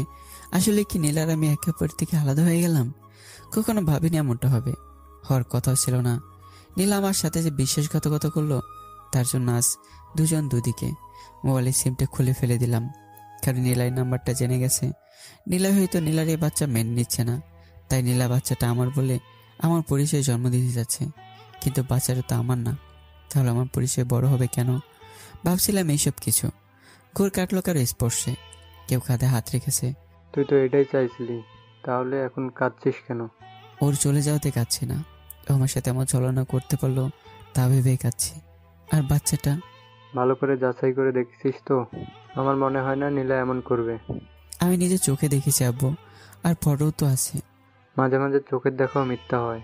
ওকে ডিয়ার সান, তোমার যা ভালো মনে হয় তাই করো। আব্বু আমার কাঁধে সান্ত্বনা চাপড় দিতে দিতে চলে গেলেন। দু একটা ঘুমের মেডিসিন খেয়ে শুয়ে পড়লাম। জানি এমনি এমনি ঘুম আসবে না, কৃত্রিম উপায় অবলম্বন করতে হবে। উপরের দিকে তাকিয়ে রইলাম। চোখগুলো নিভু নিভু হয়ে আসছে। এমনিতেই চোখ বন্ধ হয়ে গেল। ঘুমিয়ে পড়লাম। ঘুম ভাঙলো ভোরে পাখিদের কিচিরমিচির শব্দে। সাধারণত এত সকালে উঠি না, কিন্তু আজ উঠে গেলাম। কি করে কে জানে। এভাবেই কেটে যাচ্ছে দিনগুলো। সেদিন বাড়িতে নীলার বাবা মা এসেছিলেন। বলে নীলার এরকম একটা সময় আমাকে তার পাশে থাকা প্রয়োজন। আর মেয়েটা নাকি এখনো ডিভোর্স লেটারে সই করেনি। কিন্তু আমার জবাব একই রকম ছিল যে আমি ওর পাশে থেকে কি করব, এটার কোনো প্রয়োজন পড়বে না। আর এখন তো আমরা স্বামী স্ত্রী না। ও সই না করলেও আমি সই করে দিয়েছি। ওর প্রেমিককে ওর পাশে থাকতে বলছে না কেন? নীলার বাবার জবাব এরকম ছিল, জানি না তোমাদের মধ্যে কি হয়েছে, কিন্তু আমি যেটা জানি ওই বদমাশের সঙ্গে নীলার আগে সম্পর্ক ছিল বিয়ের আগে। বিয়ের পর নীলা এরকম কাজ করবে বলে আমার মনে হয় না। ওই শয়তানটা নিশ্চয় তোমাদের মধ্যে ঝগড়া সৃষ্টি করানোর জন্য এরকম একটা কাজ করেছে। এসব নীতি কথা আপনি আপনার মেয়েকে শোনান। আর আপনার মেয়ে কি করলো না করলো সেটা আমার জরুরি না। তারপর ওনারা চলে গিয়েছিলেন। বেশ কয়েক মাস হয়ে গেছে নীলার সাথে আর দেখা হয়নি। আর ওর কলও পাচ্ছে না, কারণ সিমটাও নতুন। খুব কষ্টে দিনগুলো কাটাচ্ছিলাম। নিজেকে আস্তে আস্তে বাস্তবতার সাথে মানিয়ে উঠছিলাম। মোবাইল হাতে রুমে বসেছিলাম, এমন সময় কারো কল। Unknown number. 2 বার রিং হওয়ার পর রিসিভ করলাম। হ্যালো আদি ভাইয়া। জি, কে বলছেন? ভাইয়া অনেক কষ্টে আপনার নাম্বারটা খুঁজে পেয়েছি। জি বলুন, কি জন্য তো খুঁজছিলেন আমার নাম্বারটা? ভাইয়া নীলার প্রসব ব্যথা উঠেছে। আমরা এখন ওকে সিটি হসপিটালে নিয়ে যাচ্ছি। নীলা বারবার আপনার নাম নিচ্ছে, আপনাকে দেখতে চাচ্ছে ও। তো এতে আমি কি করতে পারি? চোখ দিয়ে জল গড়িয়ে পড়লো। তবুও কথাটা খুব কঠিন করে বললাম, ভাইয়া আপনি কি বলছেন এসব? একটা বার দেখতে আসেন প্লিজ। আমার কাছে অতটা সময় নেই যে বেকার কাজে লাগাবো। সরি, ক্ষমা করবেন। এটা আপনার কাছে বেকার কাজ মনে হচ্ছে? অবশ্যই। আপনি এত নিষ্ঠুর, আগে জানলে কল করতাম না। ফোনটা কেটে দিল। আমার এবার কি করার আছে? ওর জন্য যে আমার রাগ আর ঘৃণা জন্মে আছে। 2 রকমের মেডিসিন খেয়ে দপাস করে বিছানায় শুয়ে পড়লাম। রাত সব ঘুম এসে ভর করলো আমার চোখে। চোখ ভারী হয়ে আসলো। চোখ বুঝে নিলাম, ঘুমিয়ে পড়লাম। পরদিন সকালে ঘুম ভাঙলো। শরীরে ব্যথা করছে প্রচুর। কাল বিকেলে ঘুমিয়েছিলাম আর এখন উঠলাম। খুব লম্বা নিদ্রায় ভ্রমণে গিয়েছিলাম। আবার মাঝে বুকটা ছ্যাদ করে উঠলো অজানা ভয়ে। নীলার কথা মনে পড়ছে। কি হয়েছে ওর?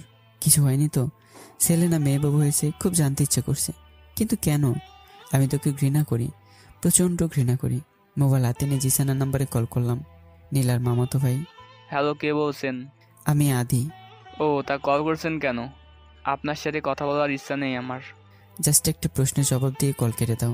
কি জানতে চান? নীলার কি হয়েছে? হঠাৎ এত দরদি হয়ে উঠলেন যে? আর আপনার উৎসাহ সাপোর্ট ছাড়াই আপু খুব ভালো মতো একটা মেয়ে সন্তান জন্ম দিয়েছে। কলটা কেটেই দিল। হাফ ছেড়ে বাঁচলাম। মনে হচ্ছে কেউ গলা চেপে ধরে আবার ছেড়ে দিয়েছে। আর আমি আমার জীবন ফিরে পেয়েছি। কিন্তু আমি এতটা ব্যাকুল হচ্ছি কেন? সারাদিনে ব্যাকুলতার মধ্যেই কাটলো। রাতে মোবাইল একটা মেসেজ আসলো। নাম্বারটার দিকে তাকাতে আটকে উঠলাম। নীলা মেসেজ করেছে। মেসেজ ওপেন করলাম। তুমি প্রমাণ করে দিলে কতটা ঘৃণা করো আমাকে। ভেবেছিলাম তুমি তোমার জেদ আর সন্দেহ পাশে ফেলে ছুটে আসবে আমার কাছে, কিন্তু না, তুমি সেটা ভুল প্রমাণ করলে। তুমি আসলে না, একটিবারও দেখতে আসলে না। খুব ঘৃণা করো আমাকে, তাই না? ঘৃণা করারই কথা। কিন্তু একটা কথা, মেয়েটা একদম তোমার মতো হয়েছে। মেয়েটা তোমারই। আমি ওর ডিএনএ স্যাম্পল টেস্ট করিয়েছি। ওটা তোমার ডিএনএর সাথে ম্যাচ করে, অর্থাৎ তোমারই মেয়ে গর্ভধারণ করেছি আমি। বিশ্বাস করবে না জানি। মনে আছে সেদিন যখন পার্কে তোমার সাথে দেখা করেছিলাম, সেদিন আমি তোমার মাথা থেকে একটা চুল ছিঁড়ে নিয়েছিলাম। সেটারই সাহায্যে তোমার মেয়ের ডিএনএ টেস্ট করিয়েছি। আর মেসেজ লিখতে আমার খুব কষ্ট হচ্ছে। ওরা তো মোবাইল ফোনটাও দিচ্ছিল না। এসব বলে আর লাভই বা কি? এতটাই ঘৃণা করো আমাকে? মুক্তি পেতে চাও তো? হ্যাঁ, মুক্ত করে দিলাম, সম্পর্কটার ইতি ঘটালাম। লাভ ইউ আদি। মেসেজটা পড়ে মাথা ভনভন করে উঠলো। মাথা ঘুরতে শুরু করলো। চোখ দিয়ে অজর ধারে পানি পড়তে লাগলো। মনে খুব বড় ভুল করে ফেলেছি। শুধরাতে হবে। হ্যাঁ, শুধরাতে হবে। ভাবনা ছেদ ঘটলো কারো ফোনে। ফোন হাতে নিয়ে রিসিভ করলাম। কংগ্রেস জানাবেন নাকি মিস্টার আদি? কে বলছেন? নীলয় তোমার স্ত্রীর না? নীলা এখন তো তোমার স্ত্রী না, অর্থাৎ নীলার প্রেমিক বলছি। কি জন্য ফোন করেছিস? কুল মিস্টার আদি। বাই দা ওয়ে, কংগ্রেস জানাবেন না? মানে যা বলছিস পরিষ্কার করে বল। মানে এটাই বলতে চাইছি যে একটা মেয়ের বাবা হতে পারলাম, তার জন্য তো কংগ্রেস জানানোই উচিত, তাই না? নীলার কথাটা আমার বুকের ভিতর তীরের মতো বিঁধলো। সন্তানটা তো ওর, তাহলে আমি কেন দেখা করতে যাওয়ার বন্দোবস্ত করছিলাম? আর একটা কথা। নীলার কথাটা না শুনে কলটা কেটে দিলাম। আর কি বাসনার বাকি আছে। রুমে বের হয়ে সোজা আব্বু রুমে গেলাম। আব্বু আসি, আম্মু রুমে ছিল। হাই বাবা আয়। আমি রুমের ভিতরে ঢুকলাম। আমি দেশের বাইরে কোথাও যাব, এখানে থাকা হচ্ছে না আমার। হঠাৎ দেশের বাইরে কেন?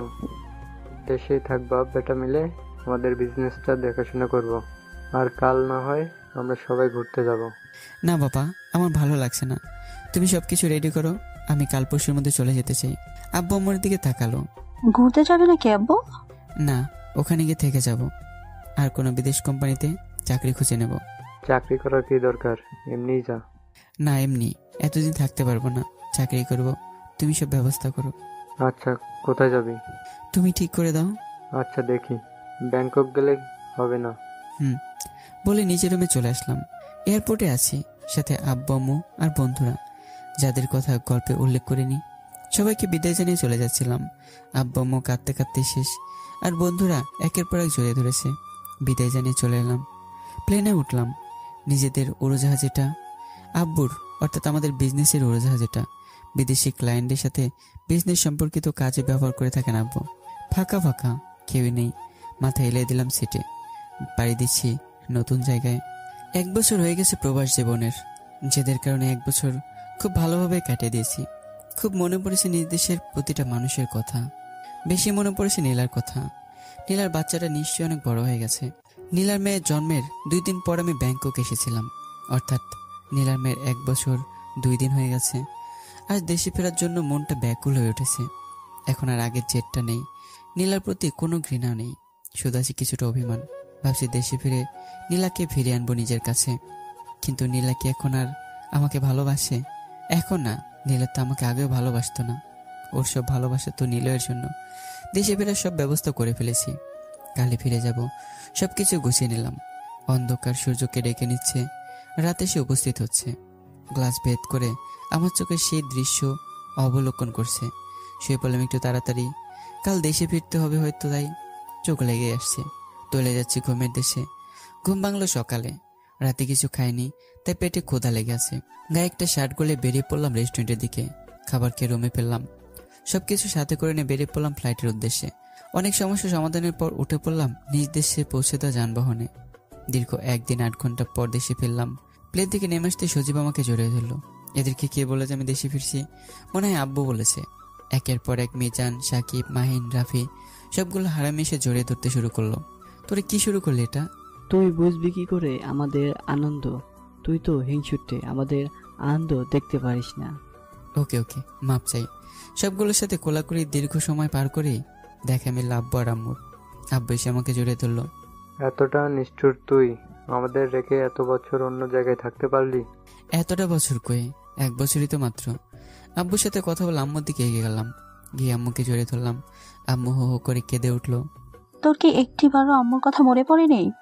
না পড়লে কি তোমার সাথে এতদিন ফোনে কথা বলতাম? ভিডিওতে কথা বলে তোমাকে দেখার আকুলতা মেটাতাম? আচ্ছা যাই হোক, বাড়ি চল। কত কষ্ট করে এলি, আর শরীরের কি অবস্থা, কত রোগা হয়ে গেছিস। আমি নামমাত্র একটা হাসি দিলাম। এটা তো প্রতিটা মায়েরই কমন ডায়লগ। কমন হলো ছেলেরা মায়ের মুখ থেকে এটা শোনার জন্য অপেক্ষা করেই থাকে। বাসায় এসে পেট ভরে আমার হাতে রান্না করা খাবার খেলাম। আমার রুমে গেলাম। খুব সুন্দর করে সাজানো গোছানো। নীলার ছবিটাও খাটের কাছের দিকটায় আটকানো রয়েছে, সাথে আমি ছিলাম। ছবিটা হাতে নিলাম, হাত বোঝালাম নীলার মুখের ওপর। জানালার পর্দা সরিয়ে দিলাম। মিষ্টি রোদে সে রুমে ঢুকলো। বারান্দা থেকে দোলনায় বসলাম। বাইরের দৃশ্যটা দেখতে লাগলাম। এভাবেই কেটে গেল 2 দিন। পরদিন সজীব আমাকে কফি শপে যেতে বলল। সবাই নাকি ওখানে উপস্থিত হবে। আমি গিয়ে পৌঁছালাম, তখনও কেউ আসেনি। কফি শপটায় ঢুকতে যাব, তখন একটা দৃশ্যে চোখ ছানা বড় হয়ে গেল। নীলা আর নিলয় একটা টেবিলে বসে আছে। আমি লুকিয়ে পড়লাম, শুনতে লাগলাম ওদের কথাগুলো। নীলা, তোমার মেয়ের জন্য তো ওর বাবার পরিচয় দরকার। তোর আব্বু তো আছেই। কোথায় আছে? তুমি কি আদির কথা বলছো? তো আর কার কথা বলবো? আমি কি 3-4টা বিয়ে করেছি নাকি? কিন্তু আদির সাথে তো তোমার ডিভোর্স হয়ে গেছে, তাহলে? হয়নি এখনো। মানে? মানে আদি আমাকে ডিভোর্স দিলেও আমি আদিকে ডিভোর্স দেইনি, আর দিতেও পারবো না। নীলা দেখো, ও তোমাকে ভালোবাসে না। যদি বাসতো তাহলে তোমাকে দূরে ঠেলে দিত না। ও নিজ থেকে দেয়নি, এসবের জন্য তুই দায়ী। আদি তো এখন আর তোমার নেই, তাই না? আর তাছাড়া তোমার মেয়ে বড় হচ্ছে। ও যখন ওর বাবার কথা জানতে চাইবে তখন তুমি কি বলবে? তার থেকে বরং তুমি আমাকে বিয়ে করে নাও। এতে তোমার আর আমার দুজনের জন্যই ভালো। ভেবে দেখো ব্যাপারটা। তুই যদি আর একটা কথা বলিস তাহলে খুব খারাপ হবে বলে দিলাম। নীলা উঠে চলে যাচ্ছিল। নিলয় নীলার হাত ধরে নিল। হাত ছাড়। না, তুমি কতটা ভেবে বলবে বলো? নীলা ঘুরে ঠাস করে একটা চর বসিয়ে দিল নিলয়ের গালে। নিলয়ের গালে হাত দিয়ে বসে থাকলো আর নীলা হন হন করে বেরিয়ে গেল। 1 বছর পরেই প্রথম নীলাকে দেখতে পেলাম। নীলা আর আগের মতো নেই। ওর মুখে মাতৃত্বের ছাপ, একটু মোটা হলেও চোখের নিচে ঠিকই কালি পড়ে আছে। নীলা চলে যেতে আমি কফি শপে ঢুকলাম। সোজা গিয়ে নীলয়ের কলার ধরে চেয়ার থেকে উঠালাম। নীলয় কিছু বলার আগে একটা ঘুষি মারলাম। তারপর ঘুষির পর ঘুষি মারতে শুরু করলাম। শালা, তুই আমার নীলাকে আমার কাছ থেকে কেড়ে নিতে চাইছিলি বলে ঘুষির পর ঘুষি মারতে লাগলাম। এর মধ্যে সব ফ্রেন্ডদের উপস্থিত সব আমাকে ধরে নিল যাতে নিলয়কে না মারতে পারি। কি হয়েছে আদি? এটা কে? ওরা নিলয়কে চেন না। ওই তো শয়তানটা নিলয়। ও আজও নীলাকে ডিস্টার্ব করেছিল। ওর কথা আমি নীলাকে ভুল বুঝেছিলাম। কি এই সেই শয়তান? শালা, তোরে আজ খাইছি। বেঁধে ফেল কুত্তার বাচ্চাটাকে, নিয়ে চল সাকিবদের পুরনো বাড়িতে। অতপর নিলয়কে নিয়ে চলে এলাম সাকিবদের পুরনো পোড়া বাড়িতে। খুব মারধর করলো সবাই। তারপর নিলয় সত্যিটা বলতে রাজি হলো। আসলে কুত্তাটা আমি আর নীলাকে আলাদা করার জন্য এসব করেছে। আর নীলা যেগুলো বলেছিল সব সত্যি। ওদের রিলেশন বিয়ের 2 মাস আগে ছিল। খুব বড় একটা ভুল করে ফেলেছি। নীলাকে আমি আমার থেকে আলাদা করে দিয়েছি। তার মানে নীলার জন্ম দেওয়া মেয়েটা আমারই। কি খুশি না লাগছে। এখন যে করেই হোক আমি নীলাকে আমার করে আনবই। আর আমার বাবু কত বড় হয়েছে কে জানে। খুব ইচ্ছে করছে দেখতে। কুত্তাটাকে কিছু সময় সাইজ করে ছেড়ে দিলাম। বাসায় ফিরে এলাম। খুব খুশি খুশি লাগছে। নীলা তাহলে সত্যি আমাকে ভালোবাসে, আমার সাথে ছলনা করেনি। কিন্তু আমি যে নীলাকে ছলনাময় বলেছি, খুব বড় ভুল করেছি। নীলাকে খুব কষ্ট দিয়েছি। মোবাইলটা বেজে উঠলো। Unknown number. রিসিভ করলাম। হ্যালো ইভা। না, আমি আদি। রং নাম্বারে কল করেছেন মনে হয়। কোন আদি? মানে আপনি কোন আদিকে চেনেন? হ্যাঁ, আমার বয়ফ্রেন্ড, হাজব্যান্ড ছিলেন। তুমি নীলার ফ্রেন্ড? আপনি আদি? হ্যাঁ। ওহ। তারপর কিছু সময় দুজনে নিশ্চুপ ছিলাম। সরি, অন্য কাউকে কল করতে যাচ্ছিলাম, আপনার ফোনে চলে গেল। না হয় আপনার ফোনে কখনো কল দিতাম না। আমাকে নিশ্চয়ই চিনবেন আপনি, রাশা। বাই দ্য ওয়ে, কল যখন চলে গেছে তখন দাওয়াতটা দিয়েই দেই। 22শে জুলাই আমার বিয়ের দাওয়াত রইল। কাল গায়ে হলুদ হবে, চাইলে আসতে পারেন। ও আচ্ছা। আর আশা, সরি সব ঘটনার জন্য। না, ঠিক আছে, আমার কাজ আছে, রাখলাম। মেয়েটা নিশ্চয় আমাকে খুব ঘৃণা করে। ওর বেস্ট বান্ধবীর সাথে আমি যা করেছি তাতে এটাই আমার কাম্য। 1 বছর আগে নীলা যখন আমার মেয়েটা জন্ম দিতে হসপিটালে ছিল, তখন মেয়েটা আমাকে কল করেছিল। ফলস্বরূপ আমি ওকে কড়া কথা শুনেছিলাম। কাল তো আমি অবশ্যই রাশার বিয়েতে যাব, কারণ সেখানে নীলা উপস্থিত থাকবে। পরদিন বিকেলের দিকে সন্ধ্যার কাছাকাছি সময় গিয়ে উপস্থিত হলাম রাশাদের বাসায়। ওদের বাসায় একবার গিয়েছিলাম, নীলা নিয়ে গিয়েছিল। বাড়ির সব দেয়ালে লাইট জ্বলছিল রং বেরঙের। বড় উঠোনে মানুষের আনাগোনা চলছিল। উঠোন পেরিয়ে সামনে যেতেই রাশার সঙ্গে দেখা। আমাকে দেখে কিছুটা অবাক হয়েছিল আর কিছুটা ঘৃণা চোখে তাকাচ্ছিল। প্রত্যুত্তরে আমি একটা হাসি দিলাম। আমার দিকে এগিয়ে এলো। আসুন। আমি রাশাকে ফলো করলাম। একটা রুমে নিয়ে বসালো। ওয়াশরুমটা কোন দিকে? রাশা আমাকে 2য় তলায় নিয়ে ওয়াশরুমটা দেখিয়ে দিয়ে চলে গেল। ওয়াশরুমের কাছে বারান্দার মতো বড় একটা জায়গা পেলাম। এখান থেকে পুরো বাড়িটা দেখা যায়। সন্ধ্যা হয়ে গেছে। দাঁড়িয়ে দাঁড়িয়ে পুরো বাড়িটা দেখছিলাম। তখনই কোনো নারী কণ্ঠ কানে ভেসে আসলো। রাজু, তুমি এখানে? খালা তোমাকে ডাকছে। কণ্ঠটা চিনতে আমার ভুল হলো না, যেটা নীলারই কণ্ঠ। ঘুরে নীলার দিকে এগিয়ে গিয়ে নীলার ঠোঁটটা পুরো চুষে নিলাম। নীলা মনে হয় বুঝতে পারলো যে ও যাকে খুঁজছে আমি সে কাঙ্ক্ষিত ব্যক্তির না, অর্থাৎ আমি রাজু না। নীলা আমার কাছ থেকে নিজেকে সারানোর চেষ্টা করলো। নিজেকে সারিয়েও নিল। পরক্ষণে নীলা আমার গালে ঠাস করে একটা চড় মারলো। এই কে রে তুই? বিয়ে বাড়িতে এসেছিস স্যাঁচরামি করার জন্য? আমি নিশ্চুপ। আমি কোনো কথা না বলে নীলার দিকে তাকিয়ে আছি। নীলা আবারও বলতে শুরু করলো। কিরে, কথা বলছিস না কেন? আর এখন তো তোর মুখ দিয়ে কথাই বেরোবে না। এদেরকে যে কে ইনভাইট করে বিয়ে বাড়িতে এসে মেয়েদের সাথে বদমাইশি করে? লজ্জা করে না? লুচ্চা কোথাকার। এদেরকে তো গণপিটানি খাওয়ানো দরকার। এখন যদি এই কথা বিয়ে বাড়ির সবাইকে বলি না, তাহলে তোকে গণধুলাই দিয়ে সবাই মেরে ফেলবে। নীলা আমাকে দেখতে পারছে না, কারণ সেখানে পর্যাপ্ত আলো নেই। সন্ধ্যা হয়ে আছে। আলো জ্বালাতে বোধ হয় কারো মনে নেই। আমি আগের মতোই নিশ্চুপ, কোনো কথা বলছি না। এই ছেলে, সামনে আয়, সামনে আয় বলছি। নীলা ধমক দিয়ে উঠলো। আমি সামনের আলোতে গেলাম। নীলা আমাকে দেখে চমকে গেল। তুমি? চিনতে পেরেছো? আপনাদের মতো পিশাচ আর নিষ্ঠুর মানুষদের না চেনে কি উপায় আছে? আপনি বলছো কেন? কেন? তুমি বলতে হবে নাকি? হ্যাঁ। কেন? আপনাকে তো আমি চিনি না, আর অচেনা মানুষকে তো আপনি বলাটাই শ্রেয়। এখন আমি তোমার কাছে অচেনা হয়ে গেলাম? ক্ষমা করে দাও প্লিজ। এই শব্দটা 1 বছর আগে আমি বারবার আপনার কাছে চাইছিলাম, কিন্তু আপনি আমাকে ফিরিয়ে দিয়েছিলেন, মনে আছে? বাই দ্য ওয়ে, আমার অনেক কাজ আছে, বেকার কাজের সময় নষ্ট করার মতো সময় আমার নেই। নীলা আমার কথা আমাকে ফিরিয়ে দিল। খুব কষ্ট হচ্ছে যে নীলা এখন আমাকে চিনেও না চেনার ভান করছে। আর একটা মেয়েদের সাথে নোংরামি করার জন্য বিয়ে বাড়িটাই বেছে নেবেন না। নীলা রাগে লাল হয়ে গেছে। মনে হয় পারলে নীলা আজও সব ক্ষোভ আমার উপর মিটিয়ে নেবে। নীলার মুখে স্পষ্ট অভিমানের চাপ। অনেক অভিমান জমে আছে আমার উপর। নোংরামি কই করলাম? বউয়ের সাথে এসব করা কি নোংরামি বলে? কিসের বউ? কার বউ? কেন, তুমি তোমার বউ, আর তোমার সাথে একটু ইয়ে না করলে আর কার সাথে করব? হ্যাঁ, আপনি মনে হয় ভুলে গেছেন আদি সাহেব যে আমাদের তো ডিভোর্স হয়ে গেছিল 1 বছর আগে। না, ভুলিনি, তবে ডিভোর্সটাও হয়নি এখনো। মানেটা হলো এই যে ডিভোর্স লেটারে তুমি এখনো সই করনি। নীলা অবাক হয়ে আমার দিকে তাকালো। ওর চোখ বলছে তুমি কিভাবে জানলে, কিন্তু অন্য কিছু প্রকাশ ফুটে তুলতে চাচ্ছে নীলা। পুরুকুসকে তাকালো আমার দিকে। মানে কি বলতে চাচ্ছেন আপনি? আপনি কি করে জানলেন যে আমি ডিভোর্স পেপারে সই করিনি? আপনি সই করতে পেরেছেন তো আমি পারবো না কেন? আমি একটা হাসি দিয়ে দিলাম।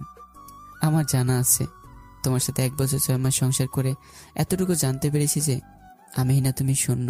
নীলা তেলে বেগুনে জ্বলে উঠলো। এমন সময় রাশার আগমন। আরে আদি ভাই, আপনি এখনো এখানে দাঁড়িয়ে আছেন? নীলা ঘুরতেই রাশা জিব্বায় কামড় দিয়ে মুখ লুকে অন্যদিকে হয়ে গেল। কারণ রাশা জানে যে নীলা যার আগে আমাকে বেতে ইনভাইট করার কথা শুনে নীলা অবশ্যই তার উপরে অ্যাকশন নেবে। নীলা রাগি মুড নিয়ে রাশার দিকে এগিয়ে গেল। রাশার হাত ধরে টানতে টানতে রুমে নিয়ে গেল। আমি হাসতে থাকলাম। রাশা বেচারি আজ শেষ। আমি রুমের কাছে গিয়ে জানালা দিয়ে দেখলাম নীলা রাশাকে কথা শোনাচ্ছে, আর রাশা বেচারি মাথা নিচু করে কথাগুলো হজম করছে। আমি নিচে এলাম। নীলাকে তো দেখে নিলাম, কিন্তু আমার মেয়েটাকে দেখবো কিভাবে? আর রাশা এ ব্যাপারে সাহায্য করবে না। এমনিতে বেচারি পেট ফুলে গেছে। উঠোনে এসে একটা চেয়ার টেনে বসলাম। কিছুক্ষণ পর রাশা নিচে এলো। আমি রাশার নাজেহাল অবস্থা দেখে হাসতে লাগলাম। হজম হলো? রাশা তেড়ে আসলো আমার দিকে। আপনার জন্যই এত বোকা খেতে হলো। দুলাভাইয়ের জন্য এতটুকু করতে এমন অবস্থা? না জানি পরে কি হবে। রাশা ধরপড় করে উঠলো।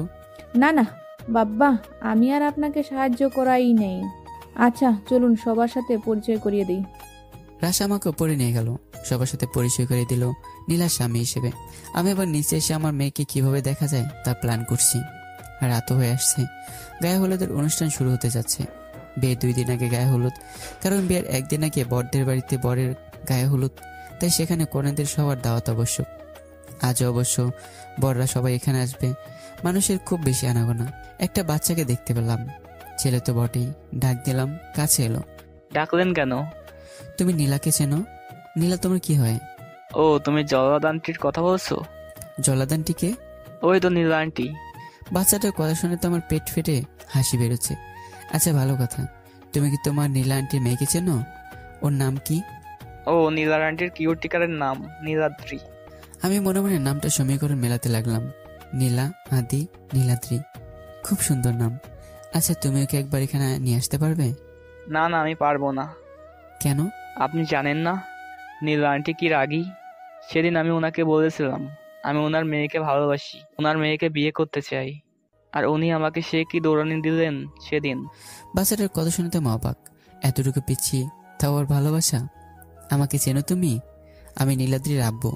তুমি যদি নীলাদ্রিকে এখানে নিয়ে আসো তাহলে নীলাদ্রিকে আমি তোমার সাথে বিয়ে দেবো। বাচ্চাটা চেঁচিয়ে উঠলো। সত্যি? আমি ভয় পেয়ে উঠলাম। যাও আগে নিয়ে আসো। আচ্ছা যাচ্ছি। দৌড়ে চলে গেল। আমি চেয়ারটায় বসে রইলাম।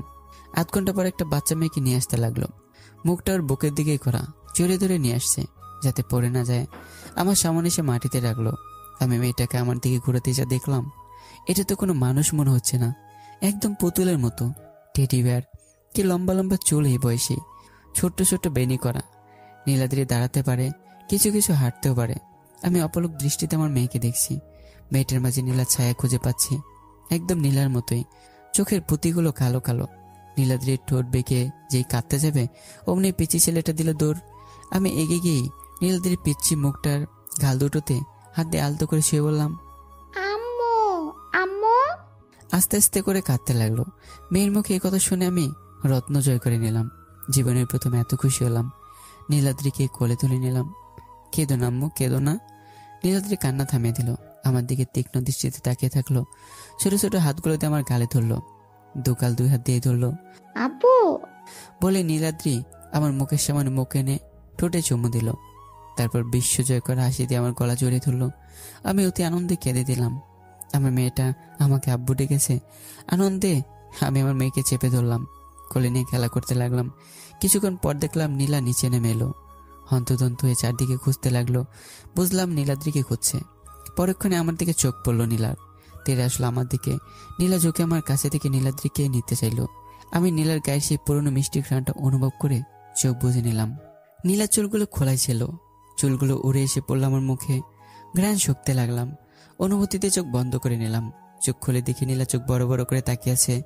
নীলাদ্রিকে আমার কাছে থেকে কেড়ে নিয়ে চলে যাচ্ছিল। এমন সময় নীলাদ্রি কান্না শুরু করে দিল। আব্বু, নীলাদ্রি কাঁদতে কাঁদতেই বলল। নীলার আগে কটমট হয়ে নীলাদ্রির মুখ চেপে ধরলো। কিসের আব্বু? হ্যাঁ, কিসের আব্বু? তোমার কোনো আব্বু নেই, ওকে? আমি কিছু বলতে সে বললাম না। নীলা নীলাদ্রির মুখ ছাড়তেই আবার চেঁচে উঠল। আব্বু, কান্না করছে আনলিমিটেড। নীলা আবার নীলাদ্রি গালে ঠাস করে একটা চড় মারল। মেয়েটা মুহূর্তে কান্না বন্ধ করে দিল। থেমে গেল নীলাদ্রির কান্না। আমি নীলা কিছু বলতে যাবো তার আগে নীলাই বলতে শুরু করলো।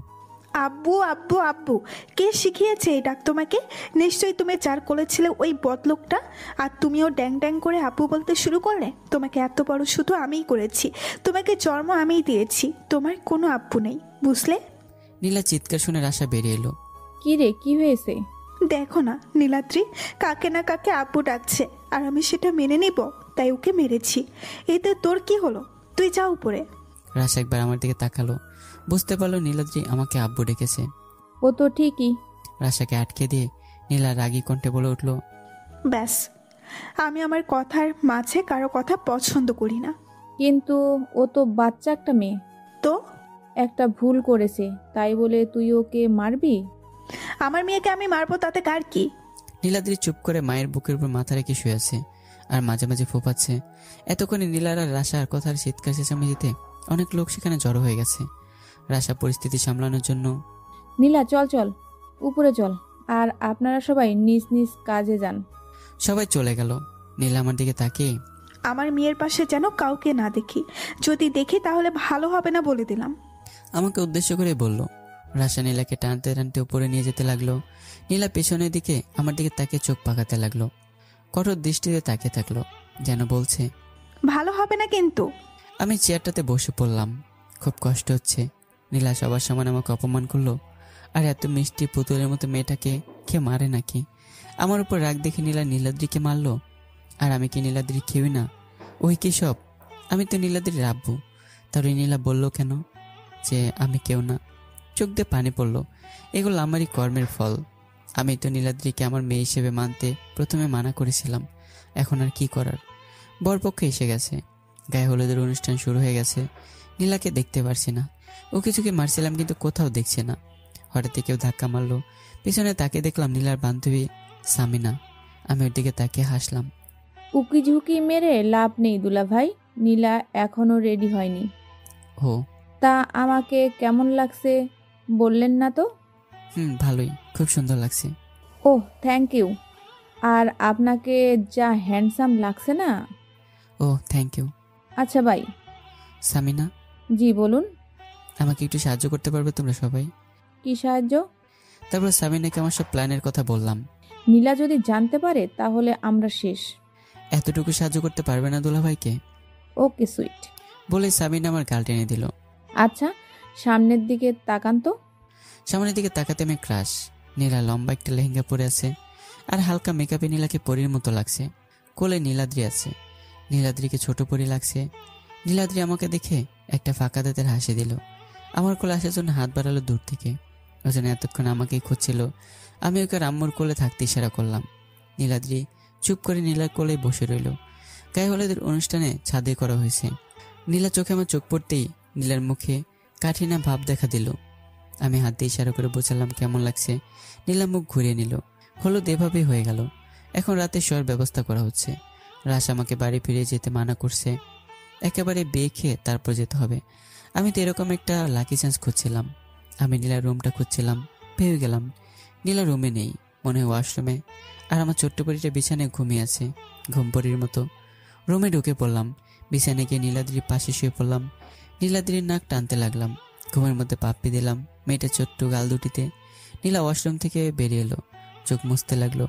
নীলা শর্ট ড্রেস নাইটি পরেছিল, নাইটি হাঁটুর নিচ পর্যন্ত। আমাকে দেখে নীলা চিৎকার দিয়ে উঠলো। আমি দৌড়ে গিয়ে মুখ চেপে ধরলাম। আরে আরে কি করছো, কি শুনে ফেলবে তো, আর নীলাদ্রিও জেগে যাবে। নীলার আগে কটমট করে ফিসফিস করে বলল, তুমি মানে আপনি এখানে কেন? বউকে থুকু মেয়েটাকে দেখার জন্য এলাম। বের হন এক্ষুনি, বের হন বলছি। আরে তো তার আগে সে যাবই তো, আমার মেয়েটার সাথে খেলে তারপর যাব। কে আপনার মেয়ে? নীলাদ্রি শুধু আমার মেয়ে, আর কারো না। আচ্ছা ভালো কথা, আমার মেয়ে না, তোমার মেয়েকে দেখতে এলাম। এখন চুপচাপ শুয়ে পড়ো। আমি নীলার কাছ থেকে সরে নীলাদ্রির পাশে এসে শুয়ে পড়লাম। নীলা চুলে বেনি বাজছিল।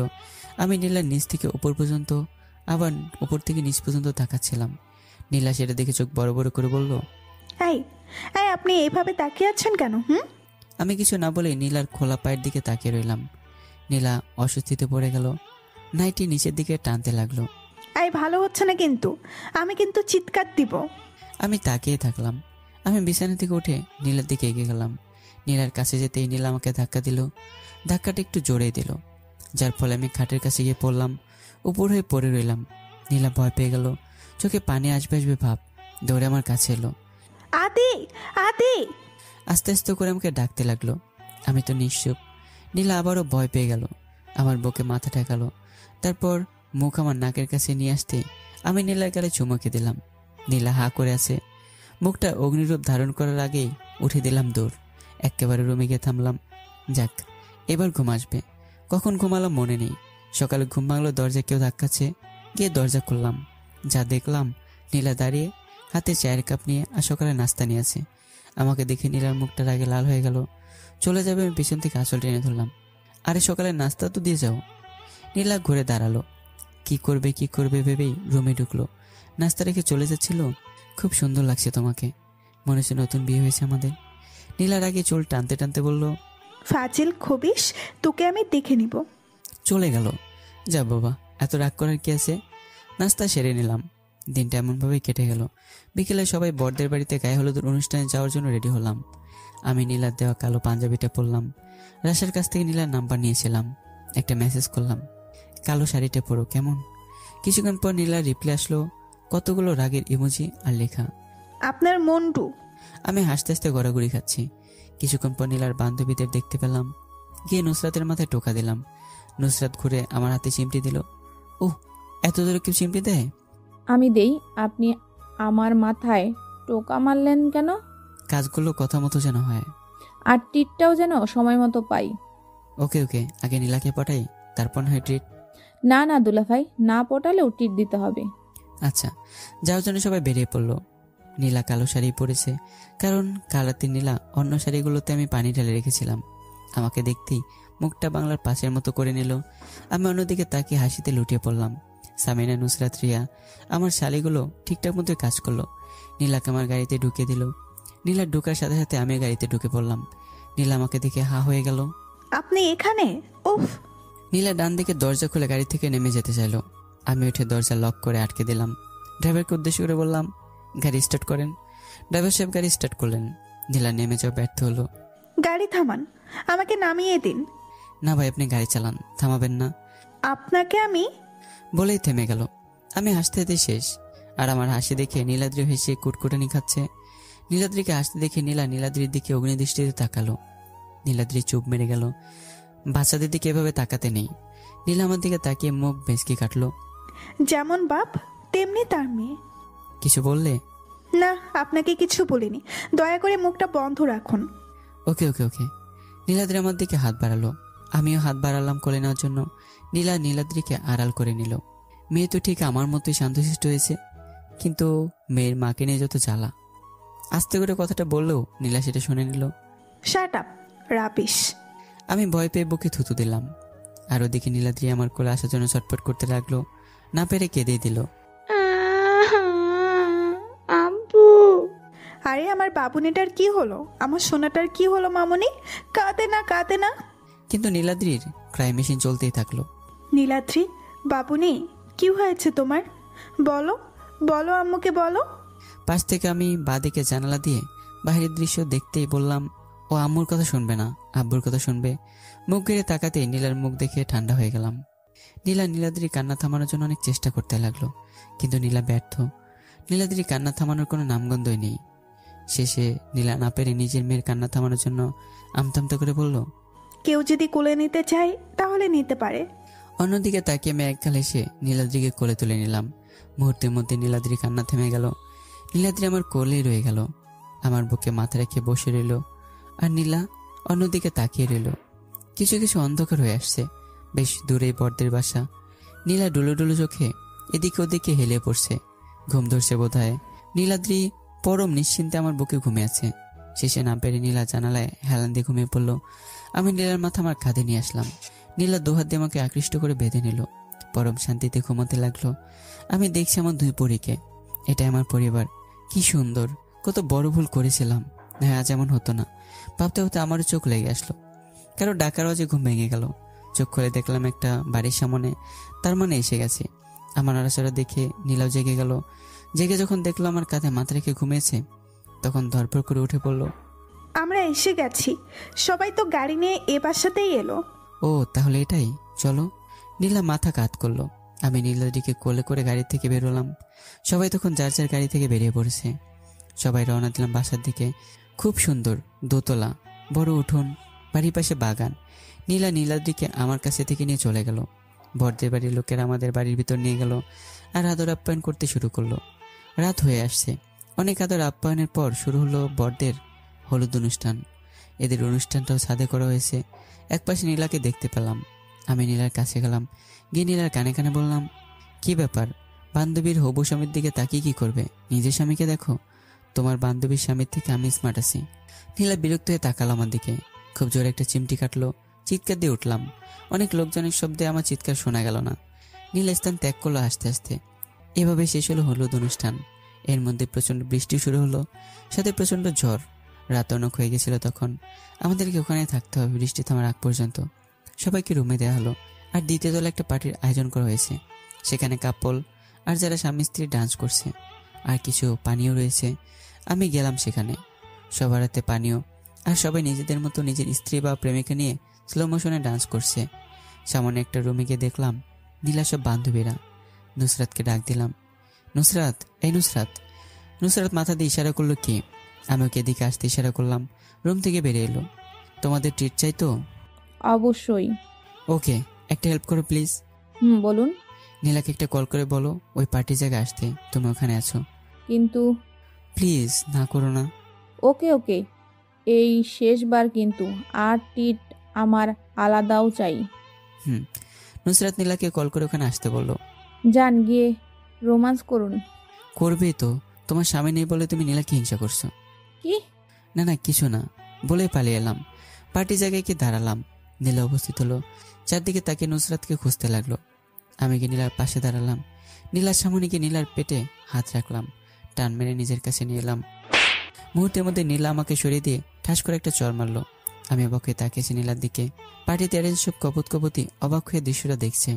ফাজলামি করেন আমার সাথে? আমার পেটে হাত দিয়েছেন কেন? আমি এখন অবাকই আছি। নীলা এতটা খারাপ বিহেভ করতে পারে আমি ভাবিনি। সবার সমান অপমান করছে। আমি নিশ্চুপ। নুসরাতকে দিয়ে ফোন করিয়ে আমাকে এখানে নিয়ে এসেছেন এসব বদমাইশি করার জন্য? সবাই তখন ভিড় জমিয়ে ফেলেছে। কেউ কেউ আমার দিকে তেড়ে আসছে। অবস্থা বেগতিক দেখে কোনের বাড়ির লোকজন এসে সবার পিছু সরিয়ে দিলেন। সরি সবার ডিস্টার্ব হচ্ছে, আপনারা চালিয়ে যান। চিৎকার চেঁচামেচি শুনে নীলার বান্ধবীরা উপস্থিত হলো। ঘটনা বুঝে তারা নীলাকে টানতে লাগলো। নীলা, কি করছিস এসব? এখানে কত লোক দেখছিস, তুই দুলা ভাইয়ের সঙ্গে এমন ব্যবহার করছিস কেন? মাফ করে দে না। বরদের বাসার কয়েকজন মুরব্বী এসে জানতে চাইলেন, কি হয়েছে? না, আসলে মেয়ে রাগ করে তার জামাইকে চর মেরেছে, আর স্বামী কেউ আছে না বলছে, হালকা কিসকারজিং আর কি। ও, আর এসব একটু একটু হবেই, এসব বেশিক্ষণ থাকবে না। নীলার বান্ধবী নীলাকে নিয়ে রুমে চলে গেল। আমি দাঁড়িয়ে আছি। নীলা এরকম করবে ভাবিনি। কয়েকজন আমাকে নিয়ে ওখান থেকে চলে আসলো। আমি ছাদে গেলাম, সিগারেট ধরে খেতে লাগলাম। না, নীলাকে আর জ্বালাবো না। সিদ্ধান্ত নিলাম বাড়ি চলে যাব। বড়দের বাড়ি থেকে গাড়ি নিয়ে বেরিয়ে পড়লাম। অনেক রাত, খোলা রাস্তা, খুব স্পিডে গাড়ি চালাতে লাগলাম। আর নীলার চর মারার কথাটা ভাবতে লাগলাম। হঠাৎ কিছু একটার সাথে ধাক্কা খেলাম, খুব গুরুতর আহত হলাম, জ্ঞান হারিয়ে ফেললাম। জ্ঞান ফিরে দেখলাম নীলা আমার মাথার কাছে মাথা রেখে শুয়ে আছে, নড়াচড়া করতে পারছে না। মুখের উপর অক্সিজেন বসানো, পা উপরের দিকে লটকানো, মাথায় ব্যান্ডেজ, হাতে ব্যান্ডেজ, সাথে স্যালাইনও চলছে। আমার নড়াচড়া পেয়ে নীলা জেগে উঠলো। তুমি ঠিক আছো তো আদি? নীলা অক্সিজেনটা খুলে দিল। হ্যাঁ ঠিক আছে। ডাক্তার, হাতের জ্ঞান ফিরেছে? ডাক্তার সাহেব রুমে ঢুকেই, শুকুর আলহামদুলিল্লাহ, ওই দিন পর আজ আপনার জ্ঞান ফিরল। তা আপনার কেমন লাগছে এখন আদি সাহেব? ভালো। আদি, তোমাকে না বলেছিলাম তুমি কখনো গাড়ি ড্রাইভ করবে না? তাহলে গাড়ি ড্রাইভ করতে গেলে কেন? যদি তোমার কিছু হয়ে যেত? নীলা কাঁদতে কাঁদতে আমার বুকে আশ্রে পড়লো। ভালোই হতো, তোমাকে আর কেউ জ্বালাতো না। চুপ, মেরে ফেলবো একদম। মেরেই ভালো, আর কারো অবহেলার পাত্র হব না। সেদিন এমনি এমনি বলেছিলাম বলে এরকম করতে হবে নাকি? কি এমনি এমনি বলেছিলেন? ওই তো, সবার সামনে যে তোমাকে অপমান করলাম, ওগুলো আমি তোমাকে এমনি এমনি করতাম যাতে তুমি আমার কষ্টগুলো উপলব্ধি করতে পারো। আমি কোনো কথা বললাম না। কি হলো, কথা বলছো না কেন? ভালোবাসি তো। তাহলে অবহেলা করলে কেন? আর করব না। তাহলে একটা চুমু দাও। নীলা আমার কপালে একটা চুমু দিল, ব্যান্ডেজের উপরেই। নাকে নাক ঘষতে লাগলো। নীলা, তোর মেয়েটাকে আর রাখতে পারলাম না, নে তোর মেয়েকে। বলে নুসরাত রুমে ঢুকলো। আমাদের কি অবস্থায় দেখেই ঘুরে গেল। সরি, আমি কিছু দেখিনি। সবই তো দেখেই নিয়েছো। কি করব বলুন, সিঙ্গেল মানুষ, একটু একটু রোমান্স দেখতে ইচ্ছা তো করবেই। রোমান্স করতে ইচ্ছে করে না? করে তো, কিন্তু মানুষ তো নেই রোমান্স করার মতো। আছি তো, চোখে দেখো না। আদি। নীলা আমার বুকে কিলকুশি মারতে শুরু করলো। দেখলে কি হিংসুটে? সবাই হেসে উঠলাম। নীলাদ্রিকে আমার বুকে এনে শোয়ালাম, আর নীলা আমার মাথার পাশে। অতঃপর আবারও শুরুতে যাচ্ছে সোনালি দিন। একটা সন্দেহের কারণে নষ্ট হতে যাচ্ছিল একটা মিষ্টি বন্ধন। তাই অতিরিক্ত সন্দেহ ভালো না। সন্দেহ না করে সত্যটা জানার চেষ্টা করুন সবাই। আর ভালো থাকবেন, সুস্থ থাকবেন। আল্লাহ হাফিজ।